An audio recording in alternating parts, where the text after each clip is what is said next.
I can see the time. You can see it? For the most part. I gotta squint my eyes, but I can see it. Did you already write down a time? No, yeah. Say we just started. I didn't. I was just seeing. He's seeing like, if I well, could see you're the time. testing. He was texting and he's like looking at his look. You're not writing like it says. No, I was 10 just making sure I seconds. had it set up for the creator profile. So all I got to do is put the time in. He was testing to make sure he could see it. Right. Yeah. I got to squint my eyes, but I can see it. Eric forgot his glasses, so he's Eric blind. forgot his glasses. Got in a rush. Yeah. A little early. Why. I guess because I don't know. Out of our realm today. We're doing it's it a early little off. today. It's only 12 o'clock here, so. We Not are really, the Bonsai Movie Crew. Hello. That we are. Hi. Yes, Yes. don't forget to check out our social stuff. In front TikTok. of C3PO. I always forget what all they are. I just need a list of them.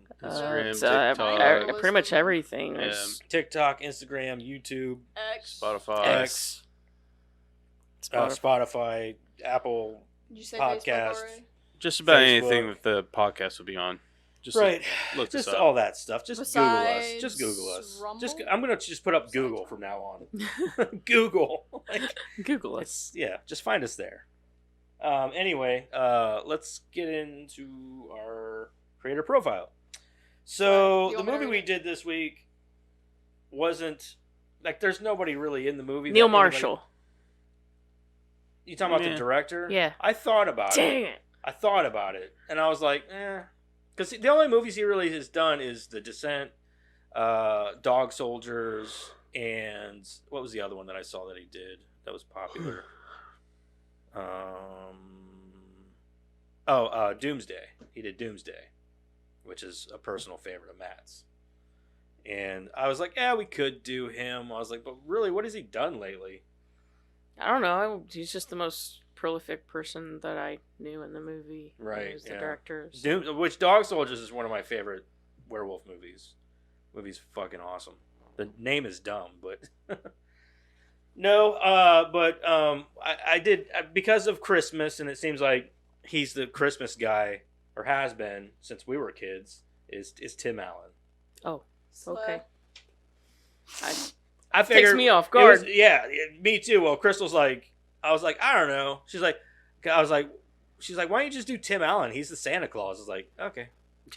Works Okay. for me because I can't think of Okay. any other time when we might do. I've never seen any of the Santa Claus movies. What is wrong with you? You got to at least see the first one. If I'm being honest, I'm not a huge Christmas movie person. Yeah, I only but have the Santa certain Claus ones is that I The watch. good. Santa Claus. Yeah, the Santa Claus is really good. Okay, I'll watch them. Sometime. You watch should Home watch Alone, that don't one. you? At least that one. You know what I mean? Yeah. Because I think if you watch, you'd be like some of the graphics don't hold up because it's an older movie, but Well, like I mean, that's the movie to be said itself about is pretty really much good. anyone. That's What's that dude's name that was in Beverly Hills Cop? He's kind of the stepdad? derpy Judge Reinhold. Yeah, Judge. That's his name. He's in it too as the stepdad, Oh, okay. and so it's quality entertainment, especially for the kids. You know, for the family. I know what it's about. We started watching it enough. yesterday, and the boys they had done open up presents and everything, and they hightailed it upstairs. I'm like, you know what I mean? Because I asked Jackson, like, have you ever seen this? He's like, no. Can I go get on my computer? I'm like, what the fuck, man? Like we weren't even 20 minutes into the movie. no, but- not even. No, we weren't even 10 minutes into the movie. He was like done with it because it's like, well, he got his new computer, so he's like, That's this generation, man. They don't. Well, usually he's down for watching stuff like that with us, but presents Well, were open. It was yeah, like they it was say, like you all can't- the ass kissing was done. Well, Yeah, it's not you even know, just that. don't let Like, you guys if go they've got back. new stuff, don't Yeah. even bother. It was like they were done. They were like, all right, ass kissing's done. I'm out. So Got my shit. I'm leaving. Bye. I'm like, That's what it was, too. yeah, like peace. Like you motherfuckers, you used me. I feel like I told her. That's what I told Crystal. I was laying on the floor with my dog. I'm like laying down. I was like, at least you'll cuddle me, buddy. And she's like, I was like, I looked at Crystal. I was like, I feel like a cheap whore. They just used us. Was Especially like not. when you put together toys and shit like for Penny. I didn't put anything together. Oh, man. I set up his computer. That's about it. Dude, Like, I Penny put that- cracked me up when I went over to get him today. I come I come in the house. She walks right up to me, walks straight up to me, but comes up for a hug, but doesn't put her arms out. She just. I'm like, well, hello. How long was she awake? Oh, I don't she's know. been awake hours now. All right, so we're gonna do Tim Allen this week. Everybody's favorite conservative dad. I agree with you there. Tool Time. I did watch that. You know, I love Tool Home Time. Improvement. Well, it was Home Improvement, but yeah, It was Tool Time. Tool Time. It was Tool Time to everybody else. They might have called it Home Improvement, but we know what it was really called. I'll read No, it was this. really I'll read this, Madison. Then you can read the movie. Oh, Okay. she's up. She's excited. She's off the bat, man. All right, Tim Allen. Come on, Dick. Sorry. Mi scusi. Tim Allen overcame his imprisonment for drug dealing as a young man to become a popular stand-up comedian. He found sitcom success with Home Improvement in 1991, fueling a Hollywood career that made him a future player in the Santa Claus and Toy Story franchises. I guess, yeah, there's Toy Story too. So, Yep. Alan later, huh? He was Buzz Lightyear. Yeah. Oh, He was Buzz. Mhm. Mhm. Alan later returned to the small screen for another He was legacy Mrs. sitcom. Nesbit. Get it right. for another legacy sitcom run with Last Man Standing, which is also a very good show. Early years and family tragedy. Tim Allen Dick. Okay, so apparently his last name is Dick. That's a weird last name. Yeah. Like, it makes sense as a middle name, but... Or even a first name, but Tim Allen Dick. I thought Allen was his last name. That's it probably too. why Well, that's he probably why he doesn't got rid of use- it. He was like, All right. Tim Allen Dick was born on June 13th, 1953 in Denver, Colorado, one of Being 6 a children dick, of dick. Gerald and Martha Dick. Allen discovered his penchant for comedy early on as his last name became fodder for childhood jeers. What? Imagine marrying someone with the last name Dick.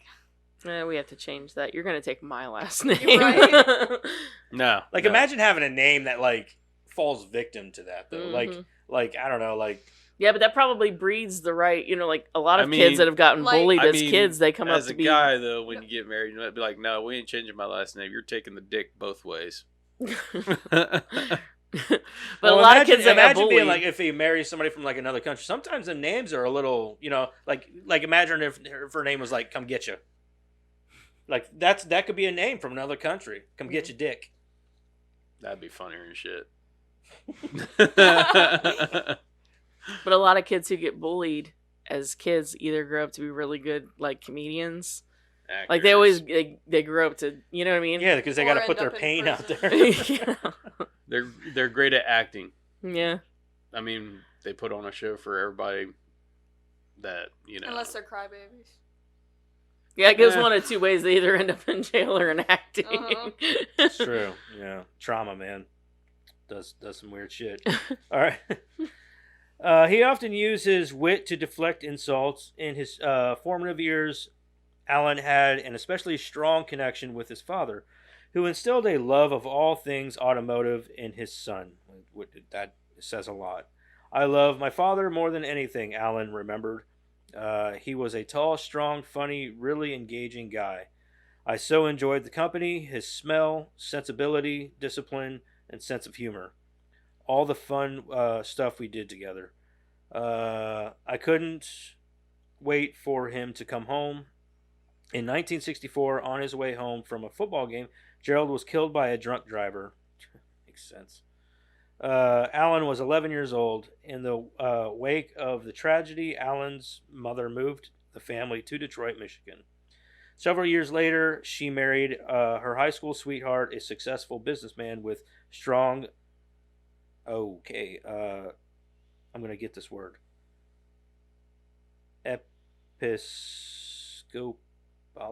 Episcopalian values. Episcopalian? Episcopalian, yeah. Yeah, that's the word. Karen, we love you. Episcopalian. Yeah, that's the word. That's a Episcopalian religion, right? values. I thought you were at first saying like what his occupation was. I No, was like, well, there's. and then when you said values, I was like, oh, no, it's a religion. The pair raised Alan and his siblings. Troubled teen.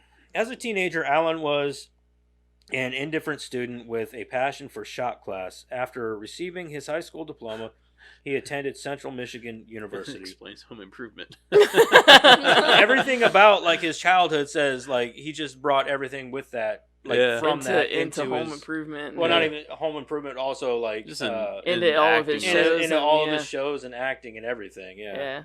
He's just playing like his dad in his childhood. Right. Yeah, which is fine. I mean, for sure. He's well, funny at it. So that's a lot of like what the genius is when you play what you know. Mm-hmm. I mean, especially if you can make fun of it or make it funny. You know what I mean? Mm-hmm. Like, I think that makes a lot of sense for a lot of different comedians. Mm-hmm. After receiving his high school diploma, he attended Central Michigan University. He later transferred to Western Michigan University to earn a bachelor's degree in television and radio production, which is fucking weird because you'd think that for a guy who was like, I love shop, I love cars, you think he would have like, you know, done something along those lines instead of like, I'm gonna go in for TV and radio. Like, what? Like you like cars and like building shit. You want to be on TV? Maybe it was his dream to make home improvement. Like, what if that was his dream show? Maybe. It'll probably tell us here in a second. It could have been maybe he saw certain things about, I don't know, value systems or something. Maybe, yeah. You know. It was there that he met his long-term girlfriend, Laura Dibble, whatever, and began making money on the side as a narcotics dealer. No, that was as one does. As one does. You know, that magical snow stuff. Arrest and prison stint. Following his college graduation in 1976, Alan took a position at a sporting goods store where... That's Last Man Standing. Mm-hmm. Yeah. I've only seen bits and pieces. Oh, it's a really good show. No, I've seen clips and I've seen, I think, 2 or 3 episodes maybe all the way through. I laugh. They're funny. Yeah, they're funny. It's a funny show. That's one where he's like sitting there cleaning his musket and eating bacon or something like that. Yeah. He's like, I'm just doing what my forefathers fought for. Yeah.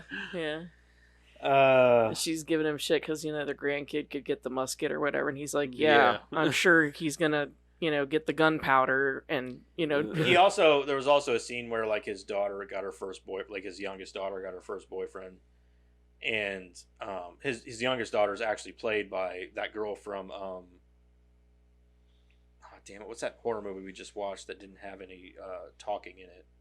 Oh. The alien one? Yeah. Yeah, that's what I was going to say. The nobody will help you or nobody will save you. No one will save you. Yeah. So that was that girl. That was her. That played his youngest daughter. Okay. And that's where I first saw her, and I think she's a great actress because she was also in another mini series where she played a rape victim. And she played it so fucking well. Like she did a really good job in that show. A lot of heart. It really put her on my radar. And then then she did a comedy movie, where like they're getting ready to go to college, and her and her friend are like they want to go to this party, but dude, she's fucking hilarious in the movie too. So she doesn't just stick to one genre. No, that's why I like her because she's versatile. I was like, okay, so she can play serious and she can be funny. Yeah. I will say the best part of No One Will Save You was her. For sure. She nailed she did a great job. Yeah, she was really good. And I think she's one of them actresses that you really, really need to look out for because I think she's versatile. I like that. I hate it when they stick with one genre and one type. I hate it whenever good actresses and actors like that don't get enough work. You know what I mean? I agree. You know that like they're good, so you think that more directors and things like that would take more notice of them. So I mean, I get it when certain actors stick with a certain genre for so long, but I like when they branch out because it seems like they stick with it long enough to get a name. And then they go, okay, now I need to branch. Like, I want to do different things now that you know me. That's Dave Bautista. That's what he did. He's another one. Robin Williams. Robin Williams did the same thing. Yeah. You know, he got a name, and then he started doing serious stuff. And Tom Hanks, he did the same thing. Jim Carrey, he did some serious stuff. I mean, a lot of actors. I like that when they they might branch make a name. Out there normally. Yeah, they might make a name for themselves, but they don't stick with just the genre that made them famous. You know. And that's one thing that even Dave Bautista said. He said, I want to I don't want to be known as Drax. Mm-hmm. You know, I want to branch out and do other things. Mhm. And he's done serious roles. Yeah. And he's actually a good serious actor. I remember. Yeah, I've seen him in other stuff. I remember the beginning. He was in the opening scene of Blade Runner 2042. 2049. 2049. Yeah. Yeah. Sorry, Yeah. I knew I was wrong about that. I know. I could see you were like, wait, that doesn't sound that's right. not the right number. But he was in the opening scene of that, and he really surprised people with that opening scene because of his, he was his the acting best in style. that M. Night Shyamalan movie. What was that? Yeah, Knock at the Cabin. Yeah, Yeah. that was Yeah, really he good. He did a really good Less job one there. than that. He was the best in that movie. Like I said, like sometimes people just they need to take more notice of people like that girl. You know what I mean? So anyway, back to it. Arrested in prison stint. Following his college graduation in 1976, You ever see his Alan took a mugshot? Huh? You ever see his mugshot? Yeah, I have his mustache. And everything. He's all like Yeah. smiles and shit. Yeah, he's probably fucking baked. Probably. Alan took a position at a sporting goods store where he was quickly offered a job at the company's in-house advertising agency. Just like Last Man Standing. Despite his accomplishments in the ad business and his happy marriage to DeBelle, whatever, in 1978, Alan continued to deal drugs. His criminal activity caught up with him on October 2nd, 1978, when Allen and an accomplice were arrested at Kalamazoo, Michigan airport for possession of nearly 1.5 pounds of cocaine. Ooh. Whew. It's a lot. He was released on bail, and a trial was rescheduled for November of that year. I'm trying to stuff that up something.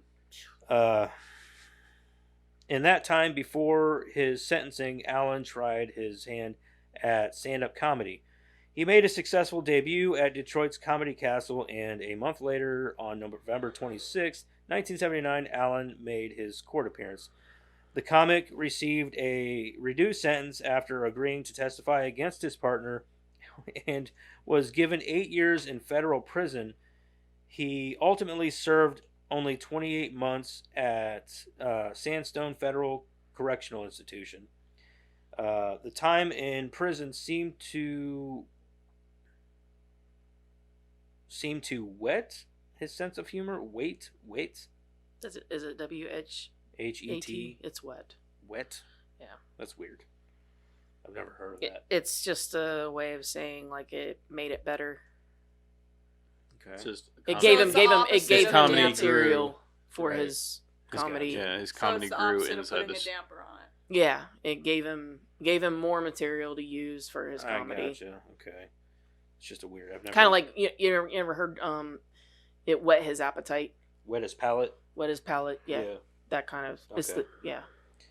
All right. I'll never use that word in any context. So. Where the fuck is I? At wet. Wet. Yeah, I'm just looking for that word, really. God damn it, where are you? Parents, blah blah blah. WHET.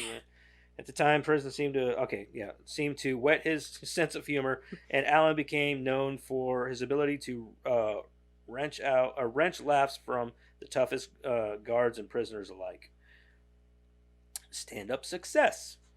I think he's doing stand-up again. Is he? Like, yeah. I've always found him funny. Yeah, I think he's guy. funny. I don't know. I haven't really seen too much of his stand-up, though.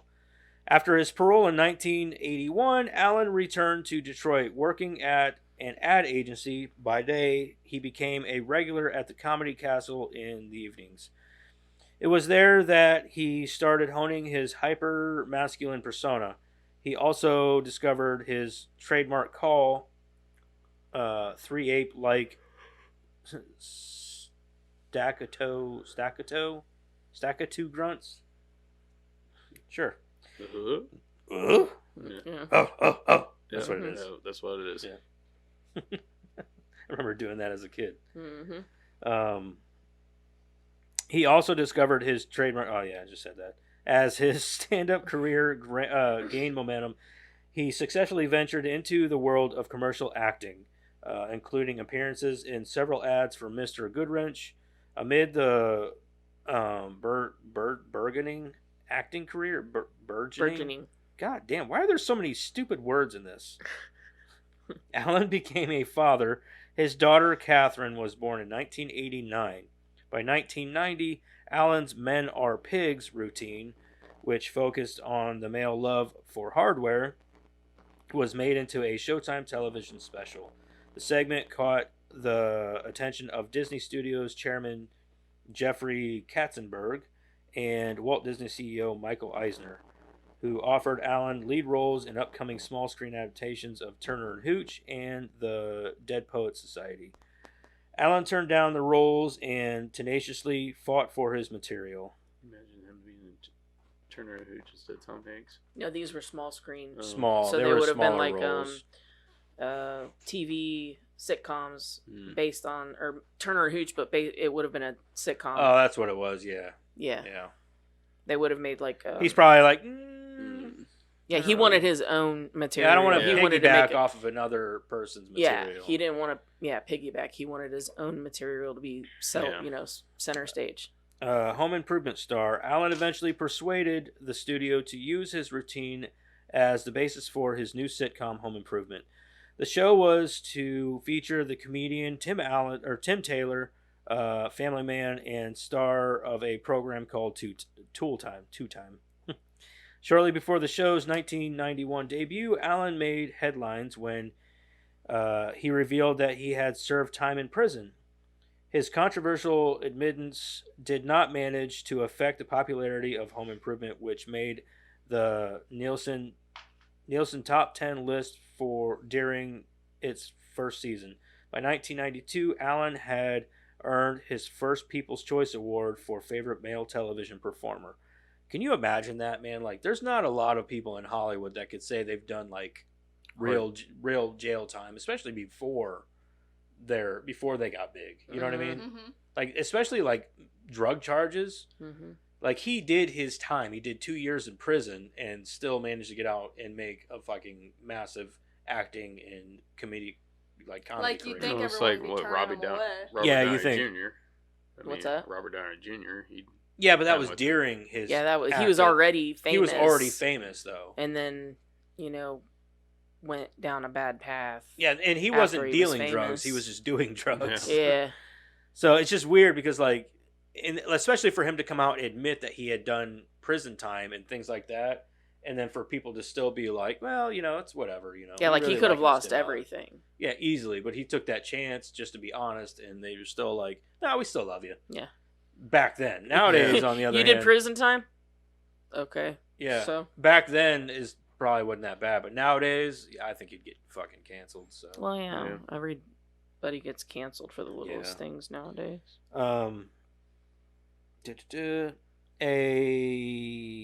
Okay, so earned his People's Choice Award for favorite male television performer, a distinction he held for 8 consecutive years. By the time the 1993 season made it to the air, Allen had an Emmy nomination under his belt, and Home Improvement was a steadfast ratings darling. I agree. I watched the fuck out of it as a kid. Santa Claus and Toy Story. The year 1984 was an important one for Allen. In the same week, Allen had the #1 book, Don't Stand Too Close to a Naked Man. What a fucking name for a book. No shit. Must be a shower reference to his prison time. I bet it is. Makes actually. jokes I bet to it the actually is, yeah. That's funny as fuck. The #1 television show and #1 box office hit, The Santa Claus, cementing his place in the celebrity firmament. Over the next few years, his accomplishments seemed to snowball. Snowball because of cocaine. Allen was highly praised for his voice performance as Buzz Lightyear, alongside Tom Hanks, Mrs. Nesbitt. Sheriff like Woody in one. Pixar's smash success Toy Story in 1995. I need to watch that movie again. It's been a while. And the same year, he was honored with a Golden Globe Award for his work on Home Improvement. In 1996, he earned even more commercial success with the book I'm Not Here. Allen faced another bump in the road in 1997 when he was brought up on drunk driving charges. The arrest led to a stint in rehab the following year and Allen's subsequent commitment to sobriety. Yeah, you'd think, especially after his dad was killed by a fucking drunk driver. Yeah. People are weird. But he continued to face success in 1998 when Home Improvement had another successful run. Its star earning an estimated $1.25 million per episode. By 1999, however, the show had run its course and the cast bid a tearful farewell. Galaxy Quest, Wild Hogs, and sequels. Although saddened by the loss of his regular sitcom gig, Alan was working nonstop. In 1999, he reprised his role of Buzz Lightyear in Toy Story 2 and earned the distinctive title of Disney legend. He also starred in that year's sci-fi comedy Galaxy Quest, which became a cult hit, but while his career soared, his personal life suffered. Laura filed for divorce later that year. Galaxy Quest was pretty good. It's pretty funny. Alan remained a frequent presence on the big screen and even reclaimed some romantic harmony in 2006, shortly before the debut of his third addition to the Santa Claus franchise. He wed long-term girlfriend Jane Haddock. He's got a lot of long-term girlfriends. Yeah, sure. No? Yeah. The following year, Alan starred alongside John Travolta, Ray Liotta, Martin Lawrence, and William H. Macy in Wild Hogs, which wasn't a good movie. After appearing in the Dave... It had its moments, but it was overall it wasn't. It was kind of cheesy. It was really cheesy. Yeah. Cracked me up with Dr. Cox playing the gay cop.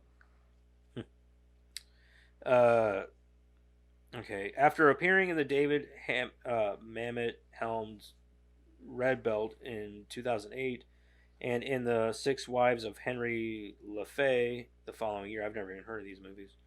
Alan made his return, his feature film directing debut with the comedy Crazy on the Outside in 2010. That year, he also returned to a familiar voice role in Toy Story 3.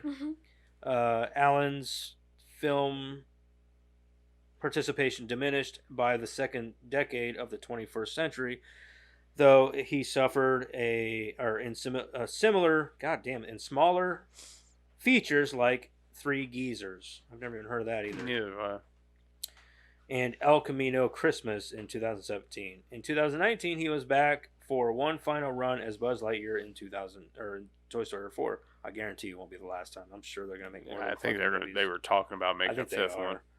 Last Man Standing. Beginning in 2011, Alan rediscovered his sitcom success on ABC with Last Man Standing.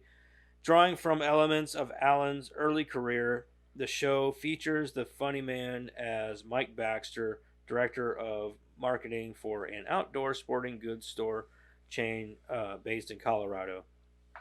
Despite its strong ratings, ABC announced in May 2017 that it would not renew the sitcom for the 7th season. Fox later swooped in and revived The Last Man Standing for the fall of 2018 season.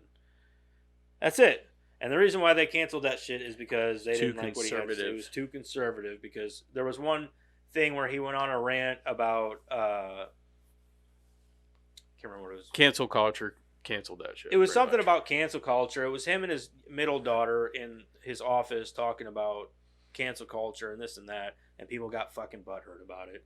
And so they canceled the fucking show, and that's why Fox picked it up, because Fox is a mostly conservative network. So there you go. But in my opinion, it's a great show.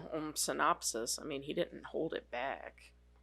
Right. You don't like, I like think something, don't watch it. Yeah, I think that in this case, I think that Tim Allen, he's a conservative actor, but obviously Disney's still giving him work, and he still does that Santa Claus.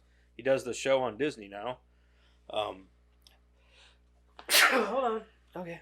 Is that show doing good? But if they could go back in time and recast, they would. You think so? I bet they might. I don't know. Knowing what they know now, they wouldn't have had Tim Allen do it. Maybe. Yeah, probably. But but they have 2 seasons of it. They just released a second season of that Santa Claus show.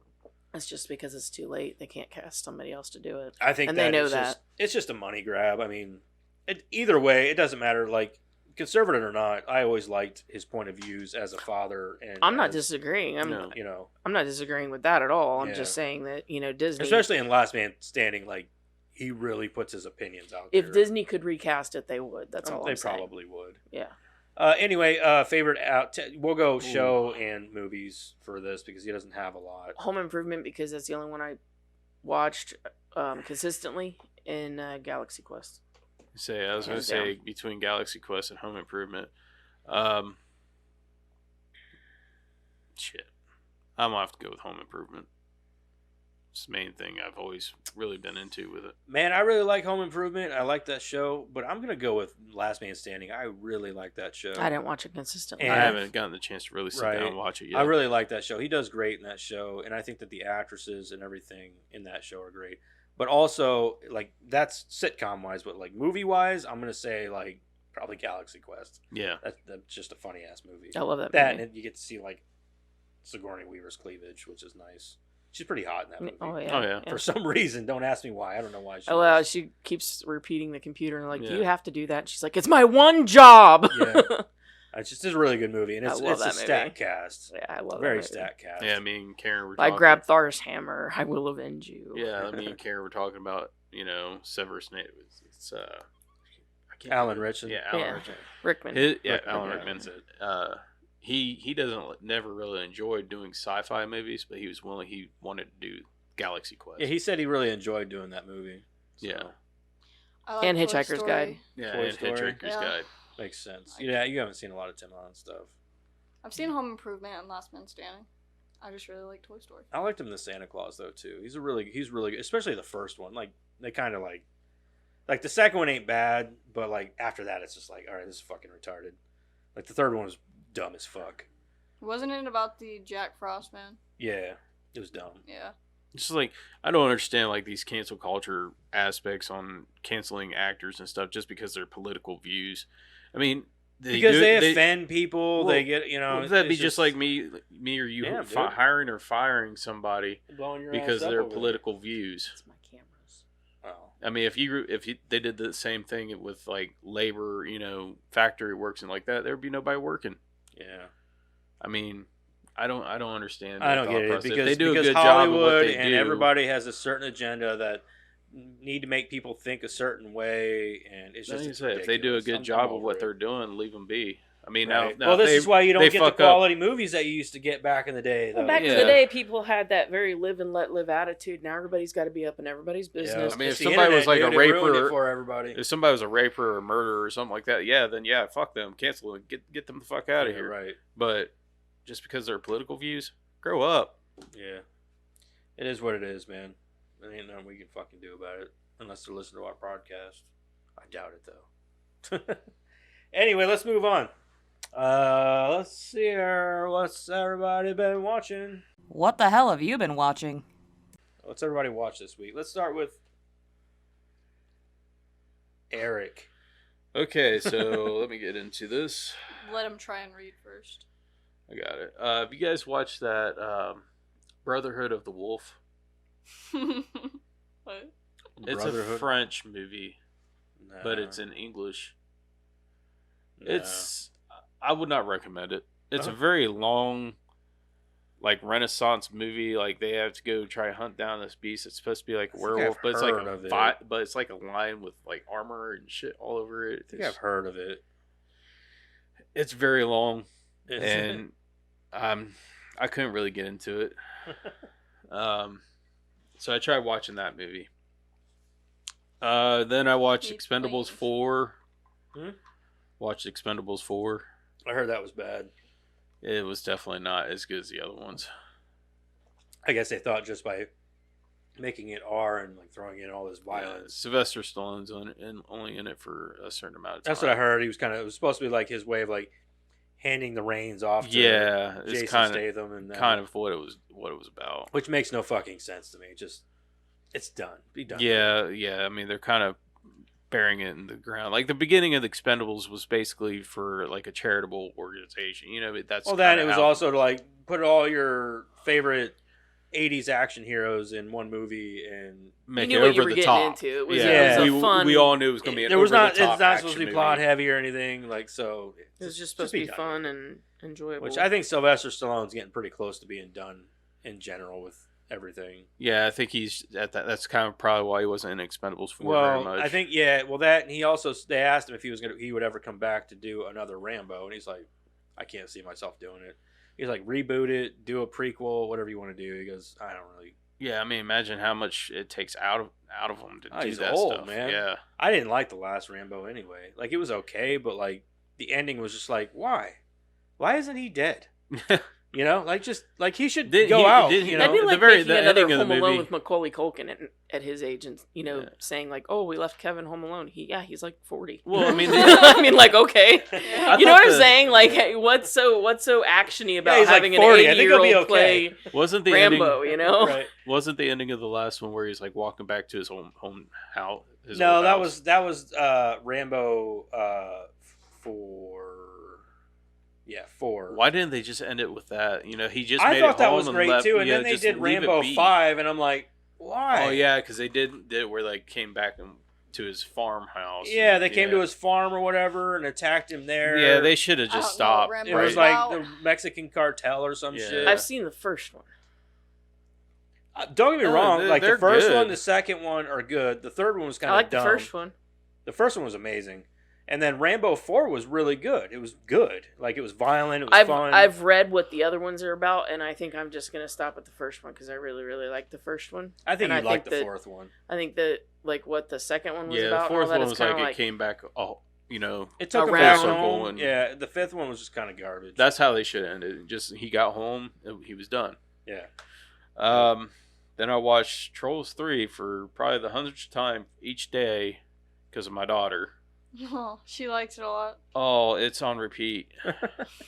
Oh, That's boy. great. I'm Oh, sorry. So yeah.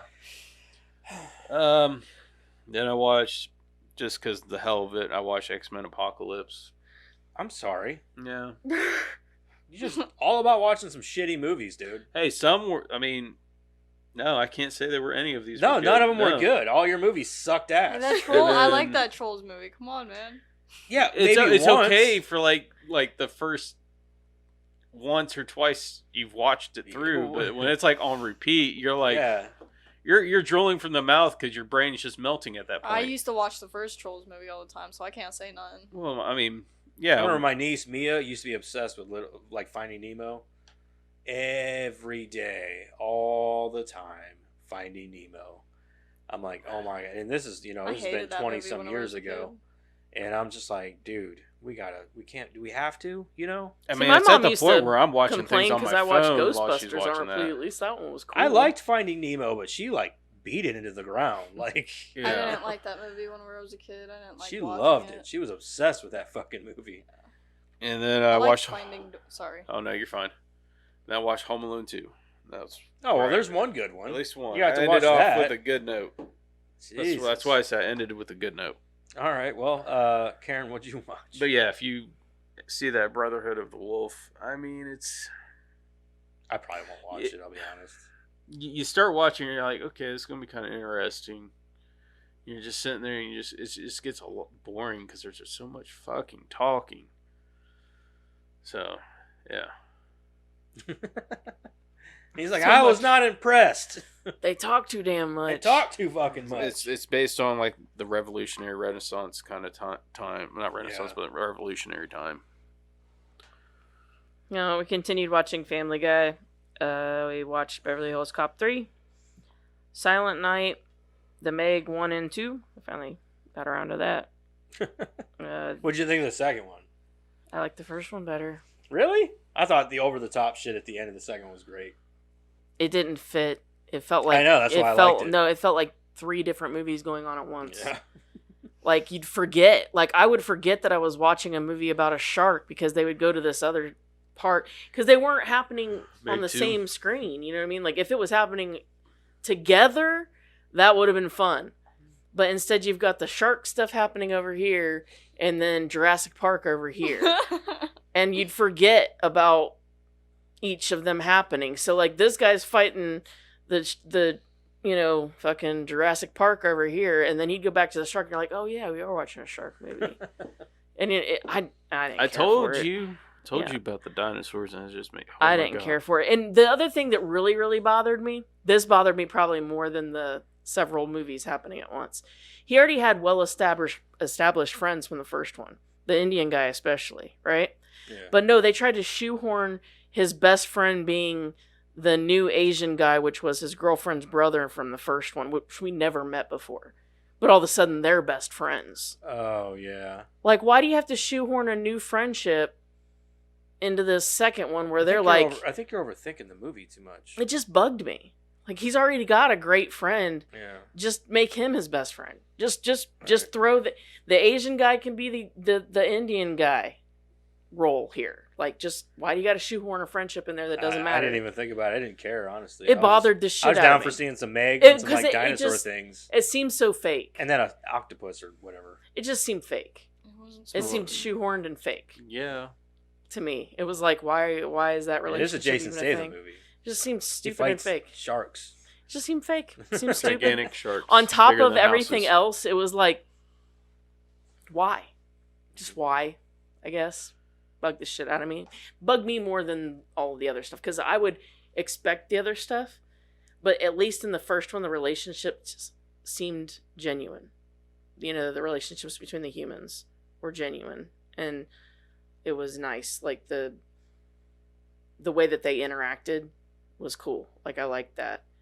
And then in the second one, it was like the only genuine relationship you had was him and the little girl. And it was just like... Yeah, she definitely overthought it. I hated it. I was just there for a good, like, action romp. I hated it. For me. I told you. Told you wouldn't like it. Yeah, I didn't like it. Then I watched The Foot Fist Way, which is, what's his name from, Danny McBride. It was a Danny McBride movie. Oh, yeah. I didn't care for it. I think I've heard of it, and I don't really care to see it, so, yeah. I thought it was going to be good. It wasn't. A movie called December. It was a bunch of different movies in it, and it was alright. Some of them were okay, but most of them weren't. I wouldn't recommend it. Home Alone 2, that was Jack's pick. And then Scrooge and A Christmas Story, because I always have to watch those. That's it. Okay. What did you think of Silent Night, by the way?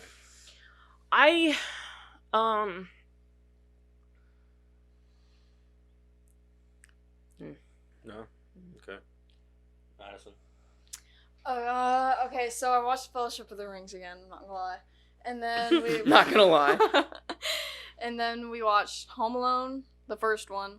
I watched it with the boys on my computer, and then I watched The Hobbit while I built the Fast and Furious Lego thing.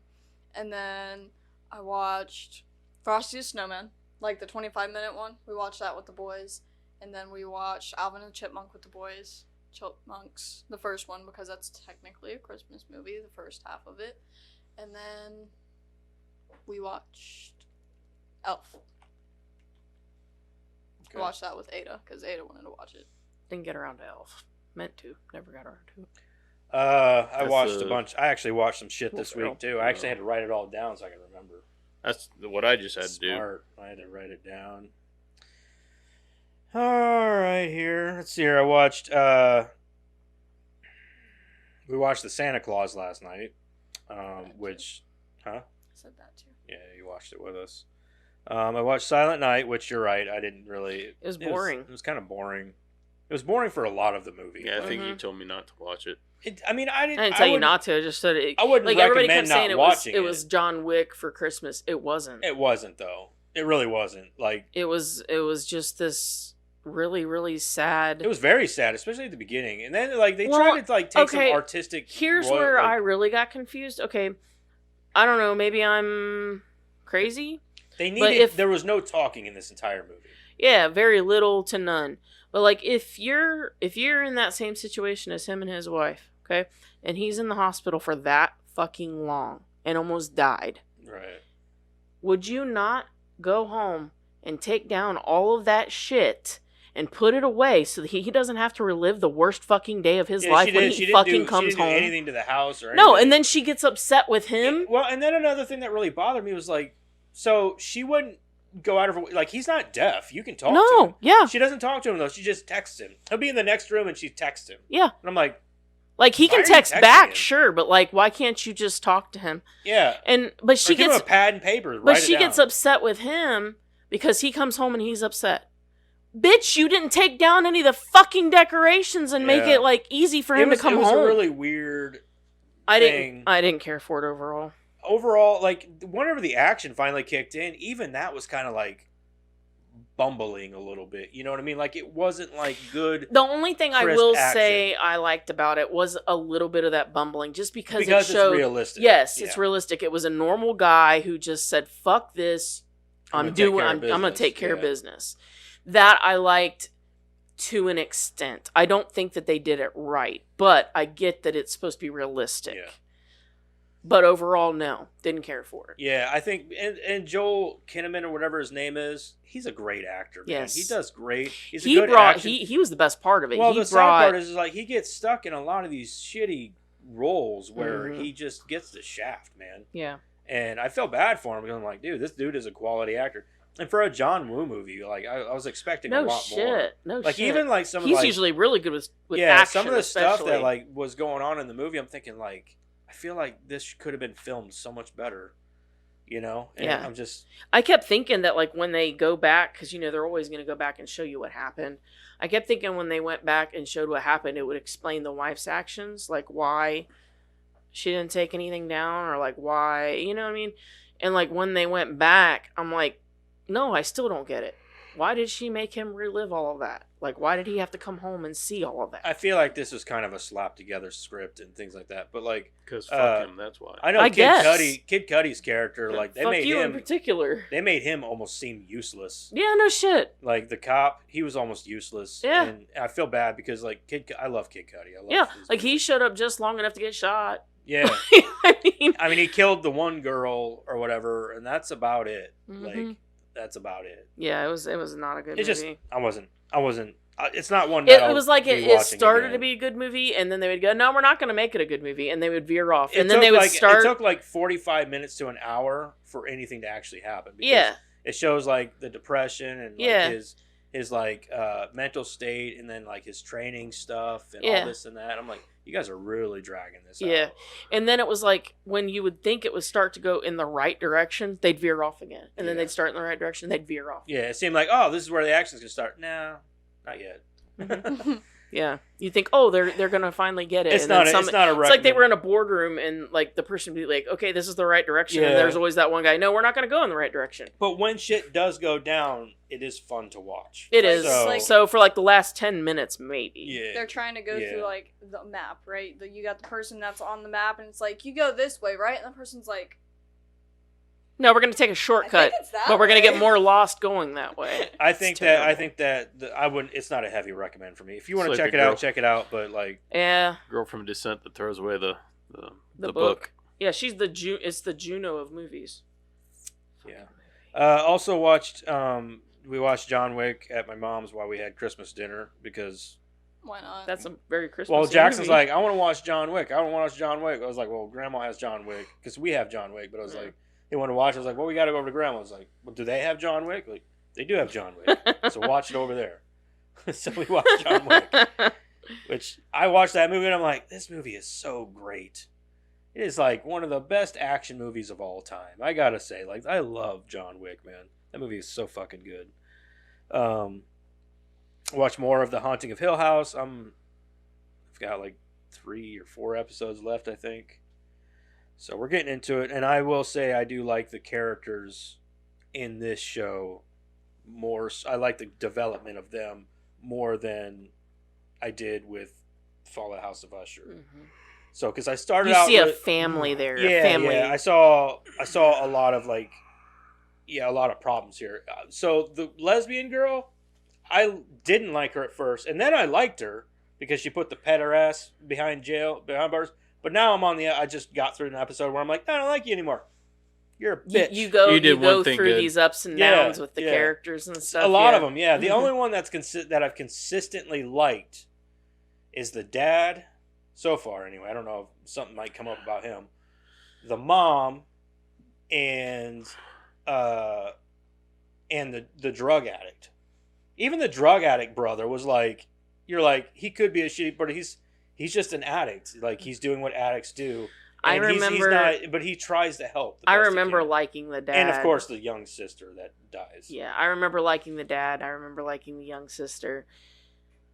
Those are the only two I remember, though, liking consistently throughout the whole series. I remember liking the author, but only from the perspective that, yeah, like, he's kind of shitty, but he's okay. He doesn't bother me that much. He's really. not doing anything necessarily that's causing harm. No, exactly. You know, he's just... Yeah, his sister calls it blood money, and this is like, why is it blood money? Exactly. Because your mom lost her shit and died, or whatever. Yeah, like, I haven't gotten into her yet, so. Yeah, I didn't really understand, I guess, why they called it blood money either. Like, because I looked at it from the perspective. Yeah, because that lady is a fucking crybaby. She's always bitching and moaning. And... Well, and I always felt like he did it from the perspective of kind of a therapeutic way. That he was also like willing to share the money with all of his family. He's like, I'll give you all.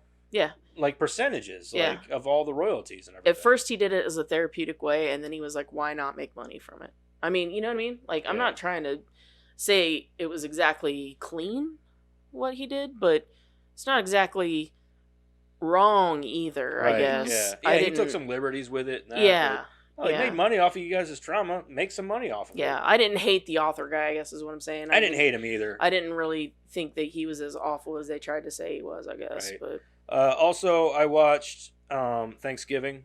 Did you watch? I haven't watched that one yet. You haven't watched it? I really liked it. I've heard wonderful things. I really liked it. It was really good, actually. I was surprised. I didn't think it was going to be that good.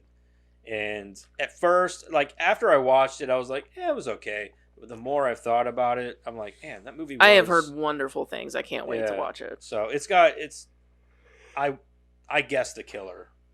You watched it with me, didn't you? No, Ada watched it with me. Yeah. And I guessed the killer, I think, 10 minutes into the movie. But it was also kind of like, I was going off of what I know from horror movies and seeing past movies and things like that. So it was like one of those things where I was like, I think that's the killer. And I was right at the end, so. Because it could have been anybody. Because you're like, all these people are set up to be like, it could be. Yeah, that's a good slasher movie when they try to set up a million people. And it was good. It was quality. You could tell, shit, what's his name? The director, I know his name. I'll be honest, I don't think I know who directed that one. Yeah, well, you know him. It's Eli Roth. Oh, duh, yeah. So I don't technically usually like his movies. Yeah, a lot of people don't because he's not a good director. No, he's not.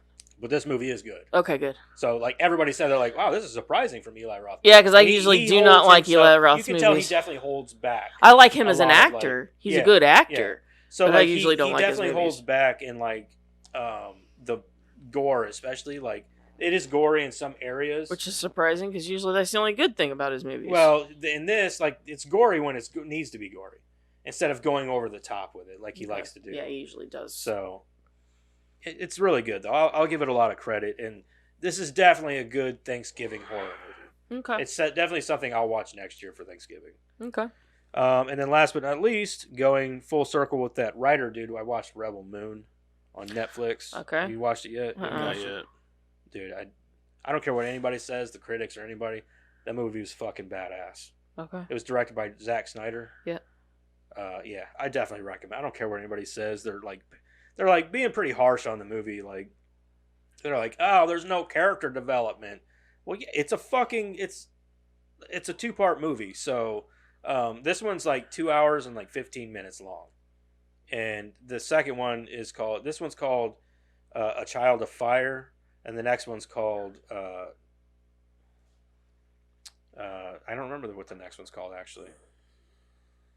Caregiver or something like that.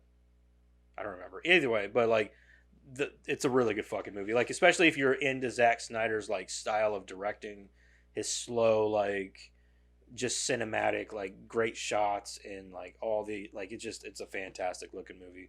It's fun. The characters are fun. the lead character, the girl, she fucks people up in this movie. She like, it's just a fun movie. It's just and he's also he's doing this movie, and the next one comes out in April, I believe they said. I think Jeremiah really wants to see that. Yeah. So the first one's on it's on Netflix, Yeah. but like, and then I guess 2 months after the next one comes out, they're releasing the director's cut, which because this movie's rated PG-13, so I believe that the director's cut will probably be a little bit longer with more development and also probably more violent, because Zack Snyder tends to do that he'll do that with his movies. Is he'll release a movie and like director's cuts are the only like for Zack Snyder are like director's cut movies for him are the only ones that people care about. Like, so he's going to do a director's cut that's going to release a couple months after the next movie comes out. 4.5 hours long. And then a couple months later, he's going to do the other director's cut. So I'm really looking forward to it. I really like the first one. I don't give a shit what the critics or anybody says. I thought it was a fun movie and I loved it. So I usually don't care what critics say. yeah, like it's just one of them things where I think they're painting it for a lot of reasons, because this movie is based off of a rejected Star Wars pitch that he had at Disney. Oh. He went to Disney and was or no, he went to Lucasfilms or something like that. And was like, hey, I want to do an R-rated Star Wars film, and they're like, no, get that shit out of here. So he took that script that he had wrote originally for that and kind of revamped it and stuff, and then came out with Rebel Moon. And you can tell there's a lot of things in it, like the girl and stuff like that, that's supposed to be kind of like the Luke Skywalker and this and that. And you can see a lot of that. Do you think they ripped some of it for what they've done with Star Wars? What do you mean? Did they take like that Rey character? You think that they might have ripped some of it? Because like a lot of that stuff came out after he took that script. It's a possibility because I just thought of that. Maybe.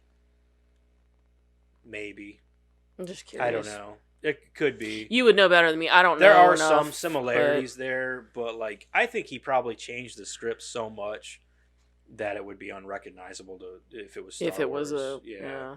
So I think that, but I don't know. I don't know a lot about like the whole origin story behind. If you knew what the original script was, you'd be right, able to tell. Exactly. Yeah. So, but I love all the characters in it so far. Like that dude who plays the writer in Haunting Hill House, he's in it. I love that guy. And he does a really good job. Like at first you're like, this guy's kind of a douche, but then you're like, but he's not a douche. Like he's like a very sympathetic character. There's a reason he's doing what he's doing. Yeah. Well, he's not like a bad guy. He's a good guy. So he's pretty awesome. And it's a stat cast too. It's got like Charlie Hunnam in it and shit. It's good though. I know Eric will like it. Eric will definitely like it. So I'll have to check it out. It's a good movie. I need something to watch that's actually good. If anything, for the action and like the cinematic Eric will stuff. come next week drooling if he doesn't get a good movie in here sooner or later. You watch a lot of shitty movies. I need it. I need something good. Just need a fix, man. Y'all got a good movie. Got a good movie. The 5 free kick. All right. Let's move on here. Well, we're an hour in. Jesus. Whoopsies. See what happens when we don't have work. Take your time. We're gonna have a 3-hour fucking podcast today. Hope you guys didn't have anything to do either. Yeah. All right. Let's go ahead and get into our movie. Let's talk about the movie. Oh, man. We watched The Descent this week. We just watched it this morning right before you guys got here. Did you? Yeah, we were going to watch it last night. Huh? I watched it last night. I was going to, but I was like, I just wasn't up for it after Christmas, and we watched the Santa Claus, and Chris was like, are you watching that movie tonight? I was like, I don't really want to. We can watch it in the morning, I guess. So we watched it this morning. Nothing like waking up and watching drooling monsters all over the TV screen. Yeah. Drooling fucking super glue. Yeah, it was gross. Fucking Anyway, pie pieces dropping out. crap, where do we go from here? I always forget. Synopsis. Yeah, the plot synopsis. Karen, have at it. After a tragic event, 6 friends. You know, it used to be I would forget that I had a plot synopsis. Yeah, Now, I'm like, wait. now Now you're I forgetting. forgot that. Like, do we do the plot first, or do we do the recommend first? It's like I can't remember. Like, yeah, you're right. We do the synopsis, then the recommend. After a tragic accident, 6 friends reunite for a caving expedition. Their adventure soon goes horribly wrong when a collapse traps them deep underground, and they find themselves pursued by bloodthirsty creatures. As their friendships deteriorate, they find themselves in a desperate struggle to survive the creatures and each other. Rated R, 1 hour and 39 minutes. Shauna McDonald plays Sarah. Natalie Mendoza as Juno. Alex Reed as Beth. Mayanna Burring as Sam. Saskia Mulder as Rebecca. And Nora-Jane Nguyen as Holly. All right, let's go around the table. Eric. So for me, did I like it? It's a good movie. It's not my cup of tea because it's just got too much of that claustrophobicness for me. So it's effective. It's effective. I thought he was gonna say it wasn't his cup of tea because it wasn't a bad movie. No. But, you know. It's like the Buried movie for me. Like, it's a great movie. I would recommend it to anyone. I will never watch it again. Yeah, it's kind of for me. Like, I'm not gonna probably watch it again. For me, but yes, I will recommend it to other people. Okay, it's just not my cup of tea. Right, Karen. I'll watch and recommend it because this one is not as bad for me. Like, right, they can still move around, but there is a couple of scenes where it's like, yeah, fucking go! Like that part where she gets stuck. Yeah, that very first, like, when that part was a little, like, even it makes me a little nervy. Like, ew. Dude, that very first scene where, like, the cave-in happens. Like, the whole time, you can ask Jeremiah, I was like this. Like, fucking go. Get out of there. Yes! Like, just, I can't, bitch, move! I can't take that shit. Like, I'll take those creatures 1,000 times. I will fight them to the death. Yeah. Those tight spaces, I cannot fucking take it. I never understood I can't man. fucking take it. Well, I mean, them. For me, it's like when they first, rappel down in that mouth cave. And they're like, oh, yeah, we got to go down. I found the hole, and that first hole is like, no, I'm going back up. Yeah, she says, there's only one way out of here, and it's that way. And I'm like, no, I see another one. Yeah. I can go up. Back up the rope. I can go back up. Down. Yeah. I'll crawl. I'm not, no, that is not the other. That's not the only way. I see another one, a big one. And, like, she's seen, like, human bloody fingerprints. Yeah. She didn't say anything. That's a nope. Right there, whatever that's going on there that's a nope. Mm-mm. All right, Madison, would you watch and recommend? Yeah, I would. Me personally would not recommend going there, but I would recommend the movie. Wouldn't recommend it as a vacation anytime spot. somebody says, hey, let's go cave diving. No, you be my guest. I'll stay right here and I'll wait for you. I like how they call it spelunking, as if they're going to give it a fun name, and I'll be all down for it. Spelunking. Fuck you. Like, that sounds fun. Let's do that. And then you find out what it's called, or what it really is, and you're like, no, I brought a swimming suit. Yeah, I brought a swimming suit. I thought that's what this was. Yeah, it sounded fun. Like we're gonna go like diving in the ocean or something. Yeah. Like looking at the coral reef. For me, this is a heavy recommend for me. Like, this is one of the best horror movies. Agreed. In the past 25 years. To me, if it can make your skin crawl, that's a good horror movie. This movie is, like, whenever I've watched it back in, like, 2006 or whatever, this movie definitely threw me for a loop, because I was like, wow, an actual original idea, an original horror movie. And it ends so dark. It does, too. Well, it depends on which version of it. Yeah, that's true. That's true. Because so, there is a sequel. Well, yeah, for the theatrical version, there is a sequel, yeah. Yeah, we'll get into that. But like, this movie definitely had a lot of original ideas. So those monsters, like that, those types of monsters, looks like a skin spawn from, like, you see them in like other. I have a theory about that. Actually. I mean, yeah, they spawned a lot of other monsters that look similar to them. Mm-hmm. So, like, if you've ever seen Pandorium or Pandorium, I think it is. Or yeah. The one on the spaceship or whatever. Yeah, I think it's Pandorium. I have it. I have it upstairs. But those creatures on that look very a lot similar. like I think the only difference really is they have like pointier ears. And they have more teeth that show. Yeah. And they can see, though, right? They can see. They can smell, hear, everything. And because they were actually originally human. They look a little more batty, I think. Yeah. And so... they all were. I mean, even the ones in this movie. It definitely spawned a different... More, like, they had, like, pointier ears and, like, I don't know. Like they had a system, the face too, was a little bit more, like, protrusive. They had a hierarchy. And which, stuff honestly, like that movie was really good, too. So yeah, I enjoyed that movie. I've watched that. But anyway, yeah, that sounds like a pretty heavy recommend from all of us. Yeah, absolutely. Let's go ahead and get into... That's why I would really recommend Buried, too, because it is a fantastic horror movie. Mm-hmm. I can't handle it, though. That's why it's such a really good horror movie. It is a very nerve-wracking movie to watch if you're not... And I don't even know if it's really a horror movie. It might be a drama, but, like, I'm telling you, that movie wrecked my shit for, like, a month. I can't do it. All right, Madison is going to read our movie for us, and we are going to go from... I don't think it's super long. No, it's not very long. It's okay, Dad. I know how to read. But then the last time it wasn't very long. They also left a lot of shit out. No shit. But this movie doesn't have a lot of large plot points. It's a very cut and dry kind of movie.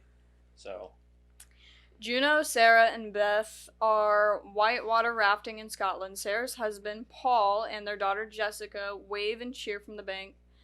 On the drive back to their hotel, Paul is distracted, causing a collision. Paul and Jessica are killed, but Sarah survives. 1 year later, Juno, Sarah, Beth, Sam, and Rebecca are united at a cabin in the Appalachian, the worst part of the movie. Appalachian Mountains. Well, you don't see it, but you know, right off the bat. Because she was right behind her dad. Yeah.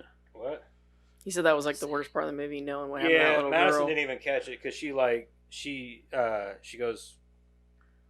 Just seeing the blood. She saw her crying and stuff. She's like, "Wait, where's the daughter?" I was like, "She died." She goes, "Oh," she didn't realize that she had died. You have to see. It's just because of where the she was right where where that pipe. Where the blood. I thought because the way it was, I thought it stopped after it went through the thing. I knew once I seen the blood underneath the car where the blood was. It was towards the back. It was weird. I don't understand why there was blood under the car.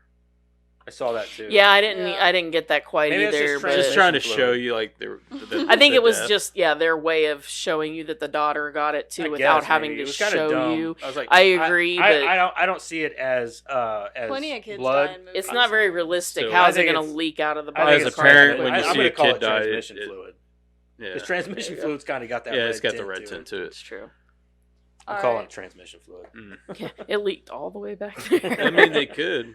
That must be what their transmission is. Yeah. Are reunited at a cabin in the Appalachian Mountains of North Carolina, USA. Holly, Juno's friend, is introduced as they reminisce over an old photo of Juno, Sarah, and Beth. Sarah says, "Love each day," explaining that it was a saying of her late husband. The next morning, the group goes caving, when the group breaks for lunch in a huge gallery, Juno tearfully apologizes to Sarah for not being there for her after the accident, but Sarah is distant. As the group moves through the next passage, it collapses behind them, with Sarah barely making it through. After a heated discussion, really Juno admits that she has led them into an unknown cave system instead of the fully explored cave system they planned for. So she would have died right there. What? I'd have killed the bitch. Yeah. Why? When she said she didn't bring the book and that they weren't in the cave system that they had all agreed upon to go into. Would that book have helped any though? No, the book wouldn't help. Found out you were not in the when right they found cave. out that they weren't in the cave system that they thought they were in. Oh yeah. They were in an unknown cave system. Yeah. It's like, what? Why would you do that to me? You don't even know if there's an actual other exit to this place? Yeah. I'd have killed her. I hate you. I have a lot of arguments on Juno's behalf, so keep going. Yeah. Keep going. I want to hear it. I have some arguments. I want to hear. Mm-hmm. This might be a good show. We might have some arguments going on here. Team Juno versus Team Fuck Juno. The only people who were told about their expedition think they are at the other cave system, making rescue impossible. They are trapped with no way out. Privately, Juno tells Sarah that she led them into an unknown cave, hoping to restore their relationship, but Sarah rebuffs her. The group discovers a cave painting and climbing equipment from a previous visitor, suggesting a second exit exists. Wouldn't that, How do you know they got out? Well, they're not saying that they know that they got out. They just know that They were weren't other the people first. there. Yeah, they weren't the first, which means that To me, that would mean that was a bad sign. Especially Because- if they Well, found their you equipment. see the equipment, but you don't see the remnants of the person. So you don't know. If But they that doesn't actually- mean anything. She knows, and you know that cave system's never been discovered. Just because you don't see the remains there doesn't mean a damn thing. That's true. I mean, if there's no indication that has been discovered, that's telling you that those people didn't make it out. Right, because not they to can't mention the say main that. Yeah, girl, seeing Sarah, their saw equipment- blood marks. Yeah, Like, seeing their equipment there would just fill me with terror, not make me feel better. Yeah, you're right. Yeah, no. I mean, nothing about this situation is good anyway. No, No, I'm just hell saying no. any I'm hope. already scared shitless anyway. Well, sure, at but this I'm just point. saying any hope that you might have had. Like we're probably the worst people to ask how we would be feeling in this situation. Yeah. Those girls have got like balls bigger than any man Right, I've ever I met. agree. Yeah. But I'm just saying that like even if I am those girls and this is something I do on my weekends. I think after the cave like collapsed and she said she didn't bring the book and this is an undiscovered cave, that's where I'd start panicking. Like, oh well, fuck. and even still, even Like, if we you might think, die in here. even if you think They we've did got die in there. we've got a chance because this is something we do all the time. Right. Seeing that equipment and knowing that this is an undiscovered cave system, that's when I'm like, we're fucked. Mm-hmm. We're not the first. I don't think I could ever go exploring even a newly found cave because like you don't know what's in there. Whether or not someone found something in there doesn't mean anything because what if they just didn't find what's in there? Like, See, the only thing there that could really still be things in there. the thing that really bothers me, and you could probably argue this, but is whenever that cave collapses, you're telling me that the creatures haven't gone through that hole hundreds and hundreds of times, and it just now collapses on them. Now, the only argument that I can make for that can be made for that point is that before that cave, before that hole, there was no remains, nothing like that. So maybe the creatures knew that it was unstable and didn't go through it ever because of that reason. That's the only thing that I could think, like the only argument that I would be able to make for it. You can make two arguments actually. That one, and the other one is just like your home or whatever. They know where to step, where to move. That's what I'm saying. Yeah. Yeah. So pretty much, yeah. they could go through there knowing where to move. Or, But I feel like I if don't they think knew they that, go through that spot because Yeah. like before they get out of that whole the cave systems before that, you don't really see any remnants. there's of there's no dead animals, nothing like that. Any of them being on that side. Yeah, of the my cave. guess Now, is once that- they get True. through the cave, My guess is that they just never use it, and that would be my argument for it. Is that Yeah. they never used it because they knew it was unstable and unsafe. And I will say it's got a very real sense of realism because if you look at the rocks and stuff that are in there, it's like limestone and stuff, which is known to be very unstable rock in general. Like, and for them to be such big spelunkers, like it kind of surprises me that they would have been like, oh yeah, this is a good passage. Yeah, but that's it. That's just the thing, though. Is I don't think they are spelunkers. Like, yeah, they do it, but I think they're just thrill seekers. They are. So and I guess I don't think they're junkies. I don't think they're anything special at anything except for the one girl who says she does base jumping. And Fair enough. So like the other ones are just like, oh, we just like doing fun stuff. That's you fair. know? Yeah, And I don't think that they're actually just spelunkers or that's fair. like, that's why Yeah, they may not have a specialty. that's in the any of idea them. that I got from them because at the beginning they were just doing white water rafting or that's whatever. fair. Yeah. You know what I mean? Like so Yeah. that just tells me they're just thrill seekers. That's fair. That's fair. That's why I don't know why. That's one thing that I'm like, why would you go into this cave? Yeah, why would you go into an unknown cave system? you're an unexperienced. Who gives a fuck if it's a tourist trap? If this isn't something you're, And another thing that tells me that like they're inexperienced at this, like they were really struggling to like be able to keep themselves held up. That those are basically like going Rock across the climbers monkey did- bars. I mean, like you're holding yourself up. You can't. You're and you struggling think to with put your other with your arm adrenaline up, where it is, yeah. like that would be easier to do. I don't know. Juna keeps the ladder secret, allowing the group to remain hopeful. Holly falls down a hole and breaks her leg. Sam gets You dead, bitch. See ya. Yeah. Should've listened. Bye. Sam gets Holly's fracture with a splint, and they carry her as the others help Holly. Sarah wanders off and observes a pale humanoid creature drinking at a pool. And you know that other exit probably was up. And they had to go down to get her ass. Mm-hmm. That's the shitty part is like that Holly girl was a fucking moron. Like Juno kept saying, "We're gonna do this my way. We're gonna do this safe," and she's sprinting through an unaware cave. I go first. Like she just goes sprinting through like an idiot. Like you don't. I see a light. It's fucking dark. Like it's not light. Yeah. She told her too. She's like, "It's not outside light. Stop." Yeah. And then she fell. Get what you deserve. Anyways, it scampers off in the darkness when Sarah gasps. The others think Sarah imagined it, but Sarah insists that she saw someone soon after they are attacked by one of the creatures referred to as crawlers. The group scatters, and the crawler rips Holly's throat. Well, she was dead weight anyways, her leg was broke. But Sarah trips and falls and passes out. They kind of did them a favor. A little bit, yeah, by offing her. Mm-hmm. Yeah, because they don't have to make that terrible choice. Yeah. I don't want to be the one to say it, but we were all thinking it. Seeing Holly is still alive, Juno tries to defend her from the crawlers, but in confusion she whirls around only to stab Beth through the neck with her pickaxe. See that part right there. Dude, I was like, oh! You now, could tell Juno didn't do anything wrong there. No, she was fighting for her life, and she got scared from behind, and I feel bad that But this is the downward spiral that I'm going to be talking about. Yes. With Juno, like she's. Yeah, it sucks what she did, but she didn't do it on purpose. No, they hold her accountable. Anyway. I agree. And what they hold her accountable is that she left her because she thought she was dead. Yes, that's true. She practically was. This is the one thing that Juno didn't do wrong. No, that she got held accountable for.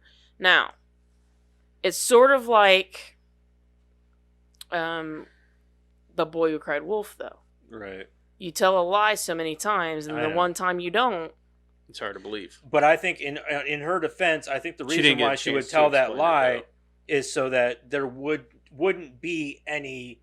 She was going to. I think tell the point lie is until like, they got out, and then probably be like, "Yeah, this is what happened." No, I think that it's just that she couldn't be trusted, and at that point, especially with everything going on around her and what was happening, she just found out that the bitch was, cheating on her husband and everything, cheating with her husband. Like at that point, yeah, Juno was banging the girl's husband. Yeah, that's why she had the necklace. That necklace, it said on the back, "Love each day," came from her husband. Yeah, I didn't even catch that. I figured you didn't catch that. I thought about saying something. I was like, we'll see. No, that she just found that out. So she finds that out on top of knowing that Juno can't be trusted, and then her friend says that she killed her. What are you going to think? What are you going to believe? You know what I mean? I get that. Yeah. I do get that. But I think that's what Juno was trying to avoid. You mean Sarah? Was that paranoia. I agree that I'm not saying that wasn't a shitty.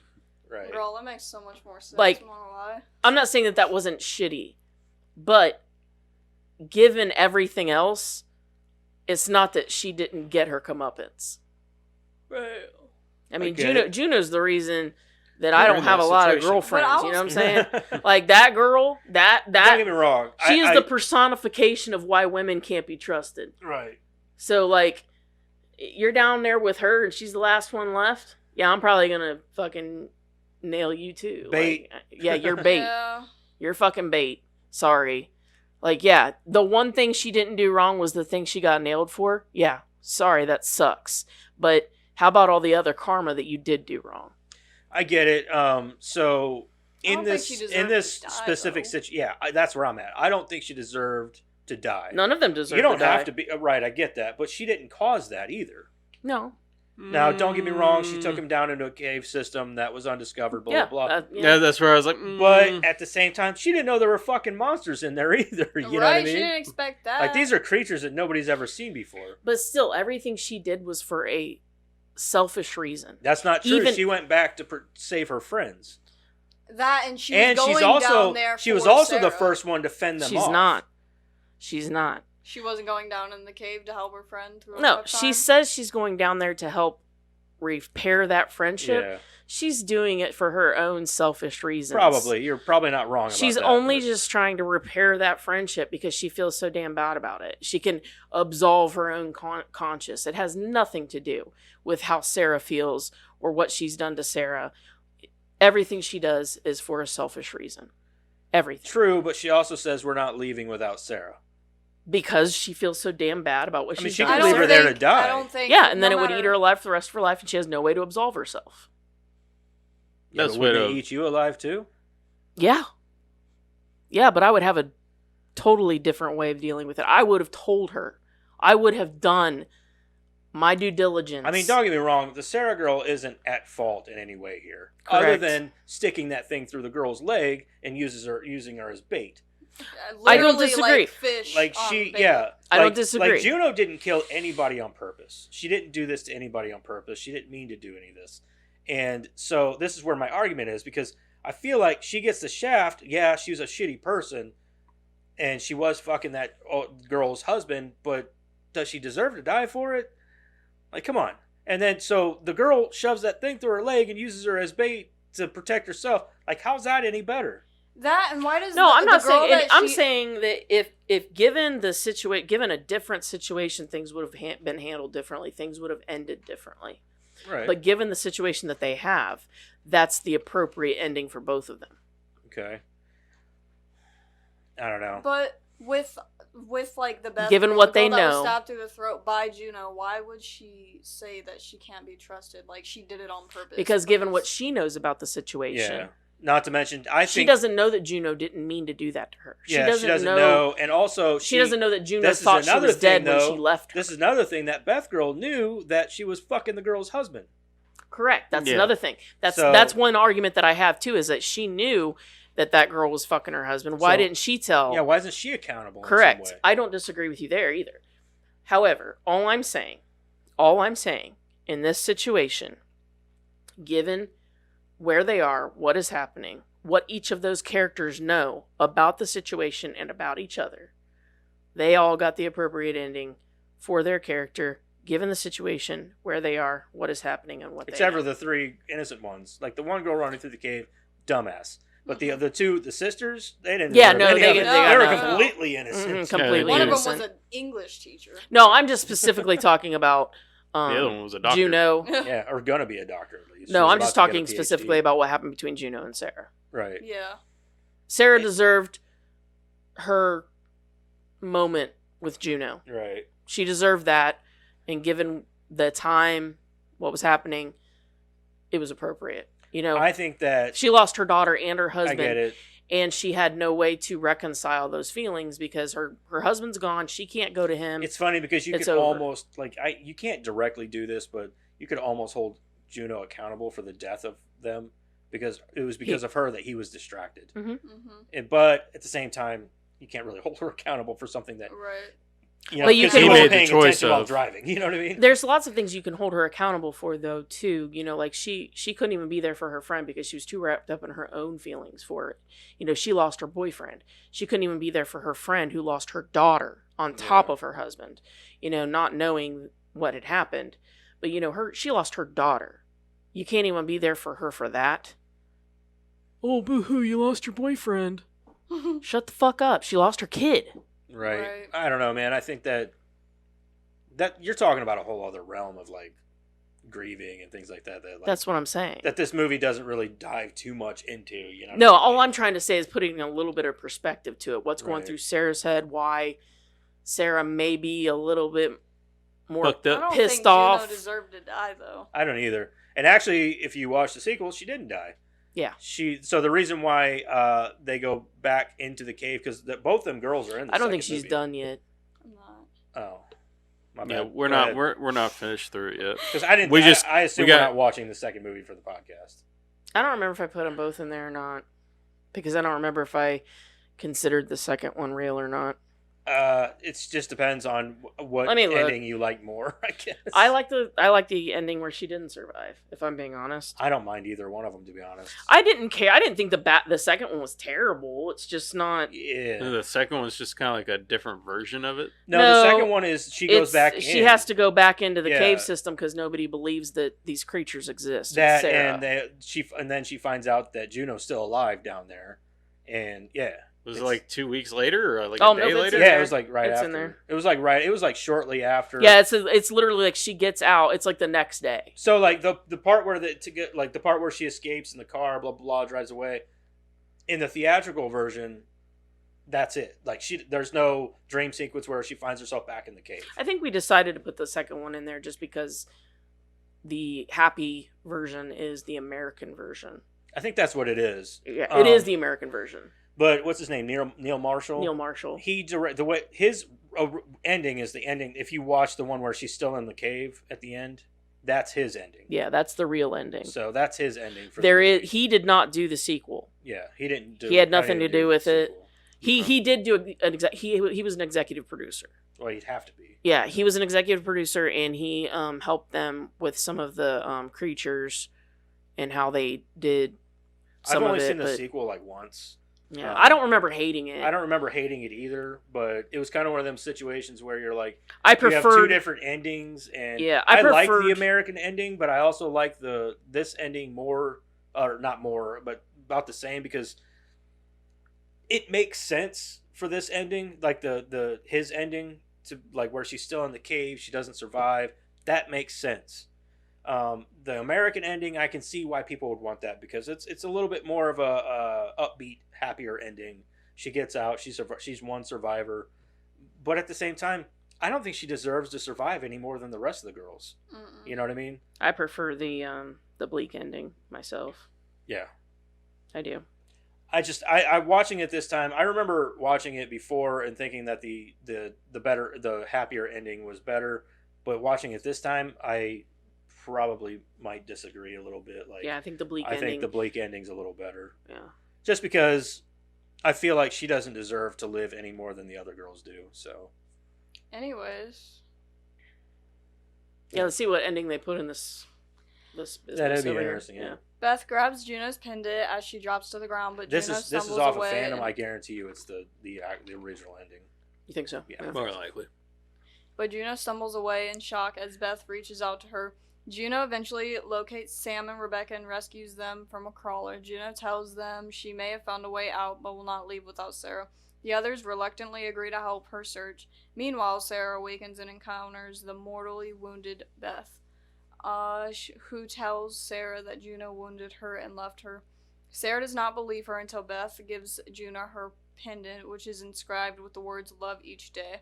Beth, in extreme pain, asks Sarah to euthanize her, and Sarah reluctantly complies. Sarah soon encounters and kills a young crawler, a female crawler, and a male crawler in quick succession. Elsewhere, Juno, Sam, and Rebecca are pursued by a large group of crawlers. Crawlers kill Sam and Rebecca, and Juno leaps into a chasm to escape. Chasm. Huh? It's a chasm. Chasm, my bad. Juno climbs out of the chasm and is helped onto a ledge by Sarah, who asks her if she saw Beth die. Juno nods. The two cautiously Which in her explore- mind she did. What? Juno believes that she saw Beth die. Right. Because she Right, stuck that yeah, in the because she picture. did. So she reluctantly, she's telling the truth. She believes she saw her die. She just doesn't want to tell anybody that she's the reason why she Yeah, died. she don't want to tell them. Not At least yet. while Not at least yet. while they're in the cave We don't system. know. She wouldn't have maybe Admitted to it. admitted to it once they got She to the probably surface or would something. have once they got out. I don't think she would have. I don't think so. I don't think I she still would think have ever. she's a very selfish person. Yeah, that's true. I'm not going to disagree with Karen on that. Like, she is kind of a selfish person. I mean, come on, she was fucking her best friend's Yeah, husband. no shit. But like, so for her to think that she's going to come out of this cave and And the tell them eyes the they truth were giving about each other, how she died, she's never Yeah, going to do the that. thought eyes they something were was giving going each on at the other there, beginning. and the way he was distracted, I bet he was going to leave her. I bet That that was, I think the that was whole- probably what was on I his bet mind. that's the insinuation that Yeah. was going on there. That was the day he was going to tell her, and he was going to leave her that day Yeah. for her. I don't. Gina deserved to die. Fuck her. I don't care. Gina was, Fuck that but bitch. Gina was Fuck her. hot. So I don't give a fuck. I Juno was hot. She was hot. I don't give a fuck. Sarah then faces Juno and reveals that she Very has flexible. Juno's pendant, revealing that she knows that she wounded Beth. Sarah cripples Juno with a pickaxe.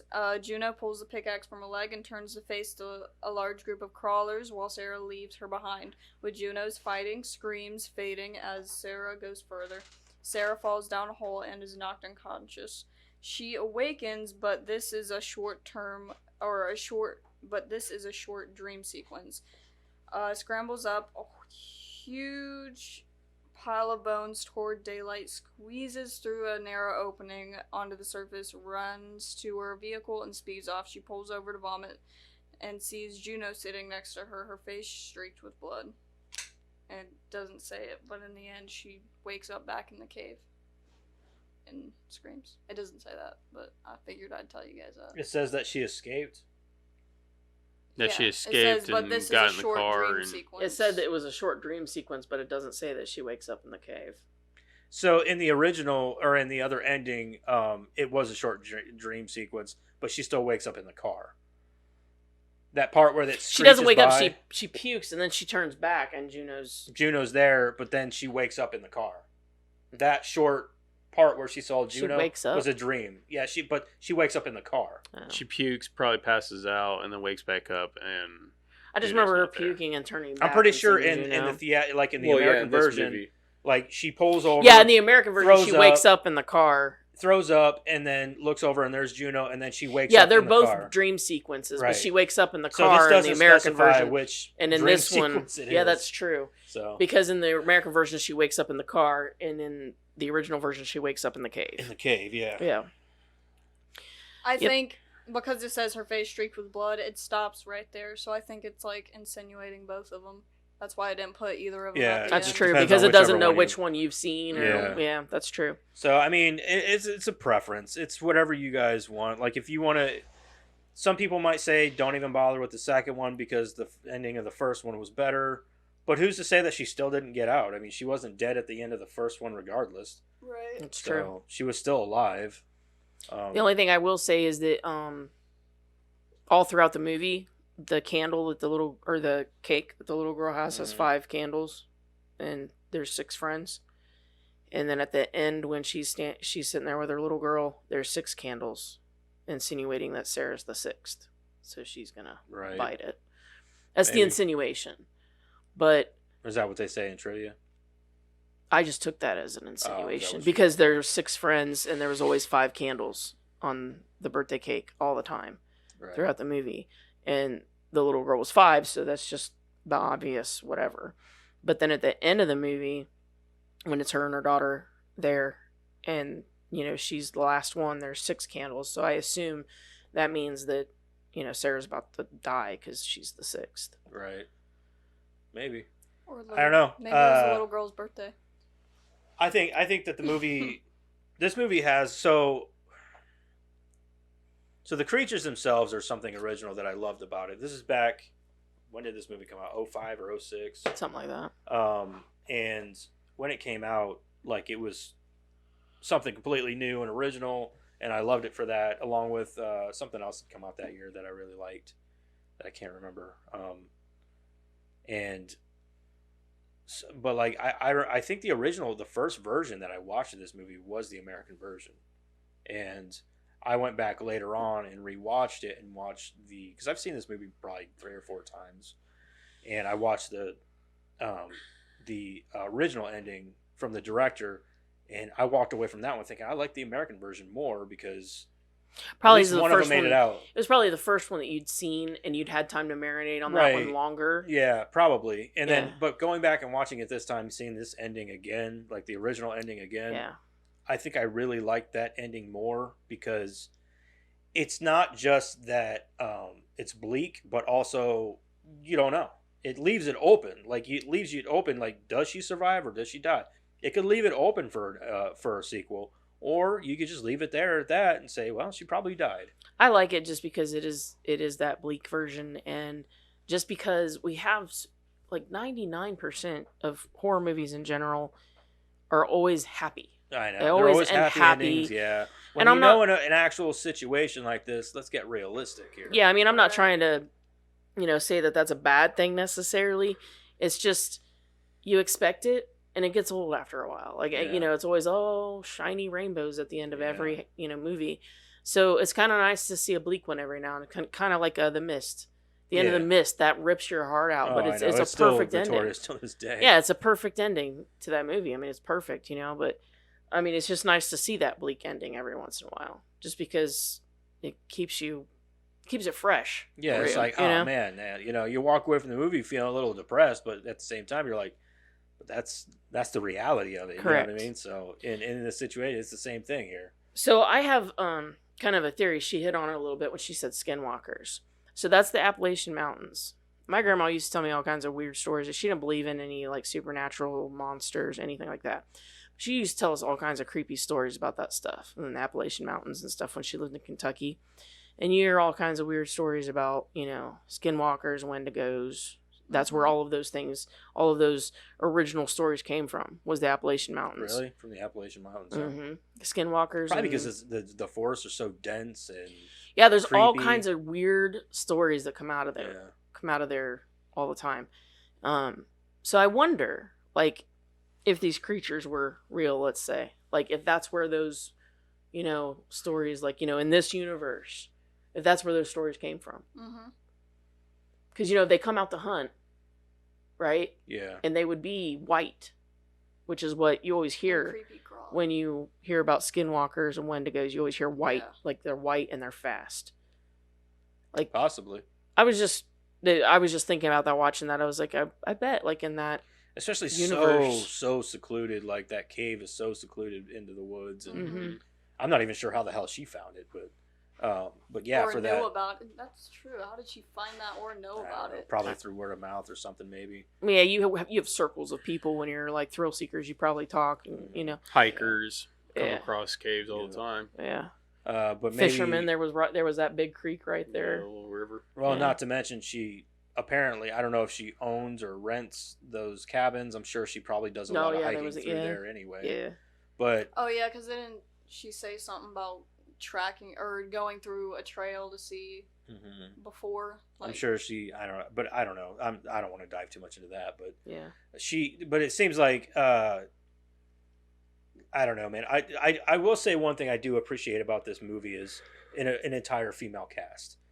Yep. There's no male presence in this. Mhm. It shows great strength in women, especially in like Juno and whenever she where starts the main feeding character them, Sarah, those things the main character Sarah finds her strength in this too. How they don't back down. Yeah, and they don't back down. So Yeah. like Juno's badass from the beginning because she's like, as soon as they come in, she starts killing them. She's like, fuck that, you know what I mean? And she fights for her friend while the other ones just scatter. This is why I had respect for Juno at the beginning, because they all scattered and ran off while she's the one who stayed behind to try to, even though her friend was already dead, still tried to defend and protect her friend's body, you know, by fending them off. Well, her pupils, like, they They did a dilate. thing. Yeah, they dilated. Yeah, because she died. She died.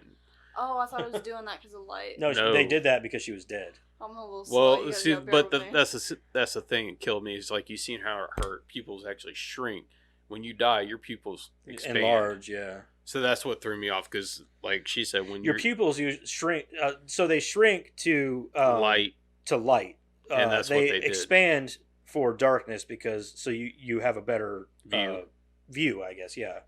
So because your eyes are very light sensitive. I don't know, man. Like I think that the characters in this movie are fucking great. So I think all the girls have their own personalities. Why did the younger sister girl start going across that thing again? Because she was she's trying to escape. She's trying to get away. She knew that was the only way. You know, Well, like if she knew someone else could cross She it was better. she then- was scared to death, and that was just Yeah. the only way that she saw out. Like She didn't know they wasn't could thinking crawl. clearly. Yeah, She was that just part trying to is get if she away. would have just jumped down, she would have been fine. Yeah. But she didn't know, you know what I mean, that there was Yeah. water down there. I'd the rather biggest jump to my death than being eaten alive. So Me Yeah. too. I agree. Yeah. the biggest question, like for me, so it's obvious that these creatures have never been discovered, which is fair, I suppose. But like, is it just this cave system? Because like, what would be so special about this cave system? Is it because it's so cut off? Because the Appalachians are huge, and fairly undiscovered. Like, not a lot of people really delve very far into them and stuff. So, like, I just wonder if it's... There are more of them? Yeah. It kind of makes you wonder what they have evolved from to begin with. You know what I mean? Like, well he answers that. He answers it in trivia because I thought the same thing. This is where I kind of got in the discussion about, so they come in to seeing cave drawings, right? So you would imagine that there were cave people in those caves. At some point, yeah. So wouldn't you suspect that caveman would evolve, and since they lived down there, they evolved into those monsters? That's a possibility too. Yeah, human evolution. No, it is? Human evolution, or any kind of evolution, is based they just off. Didn't evolve. Well, your evolution is based off your survivability. You're going to evolve to something you can survive in. Yeah. Because I actually I wrote that down in my notes too. I said, "Are these humans?" Because they certainly look human, like human-esque anyway. Right. Like skinwalkers are supposed like to. did they evolve from humans at some point? Because they certainly have all of the characteristics of humans, except for certain characteristics that would have evolved from living in the dark. Mm-hmm. The only thing I didn't like about it is like they go to the surface to get food to feed. I'm like, then. Well, that makes sense, but you would think that they would still be able to see. Like, I don't understand why they can't see. Because they live in the cave system. Yeah. I get that they live in the cave systems, but it's like bats. Bats live in the dark, so they don't really use their use their eyes. Like bats, yeah.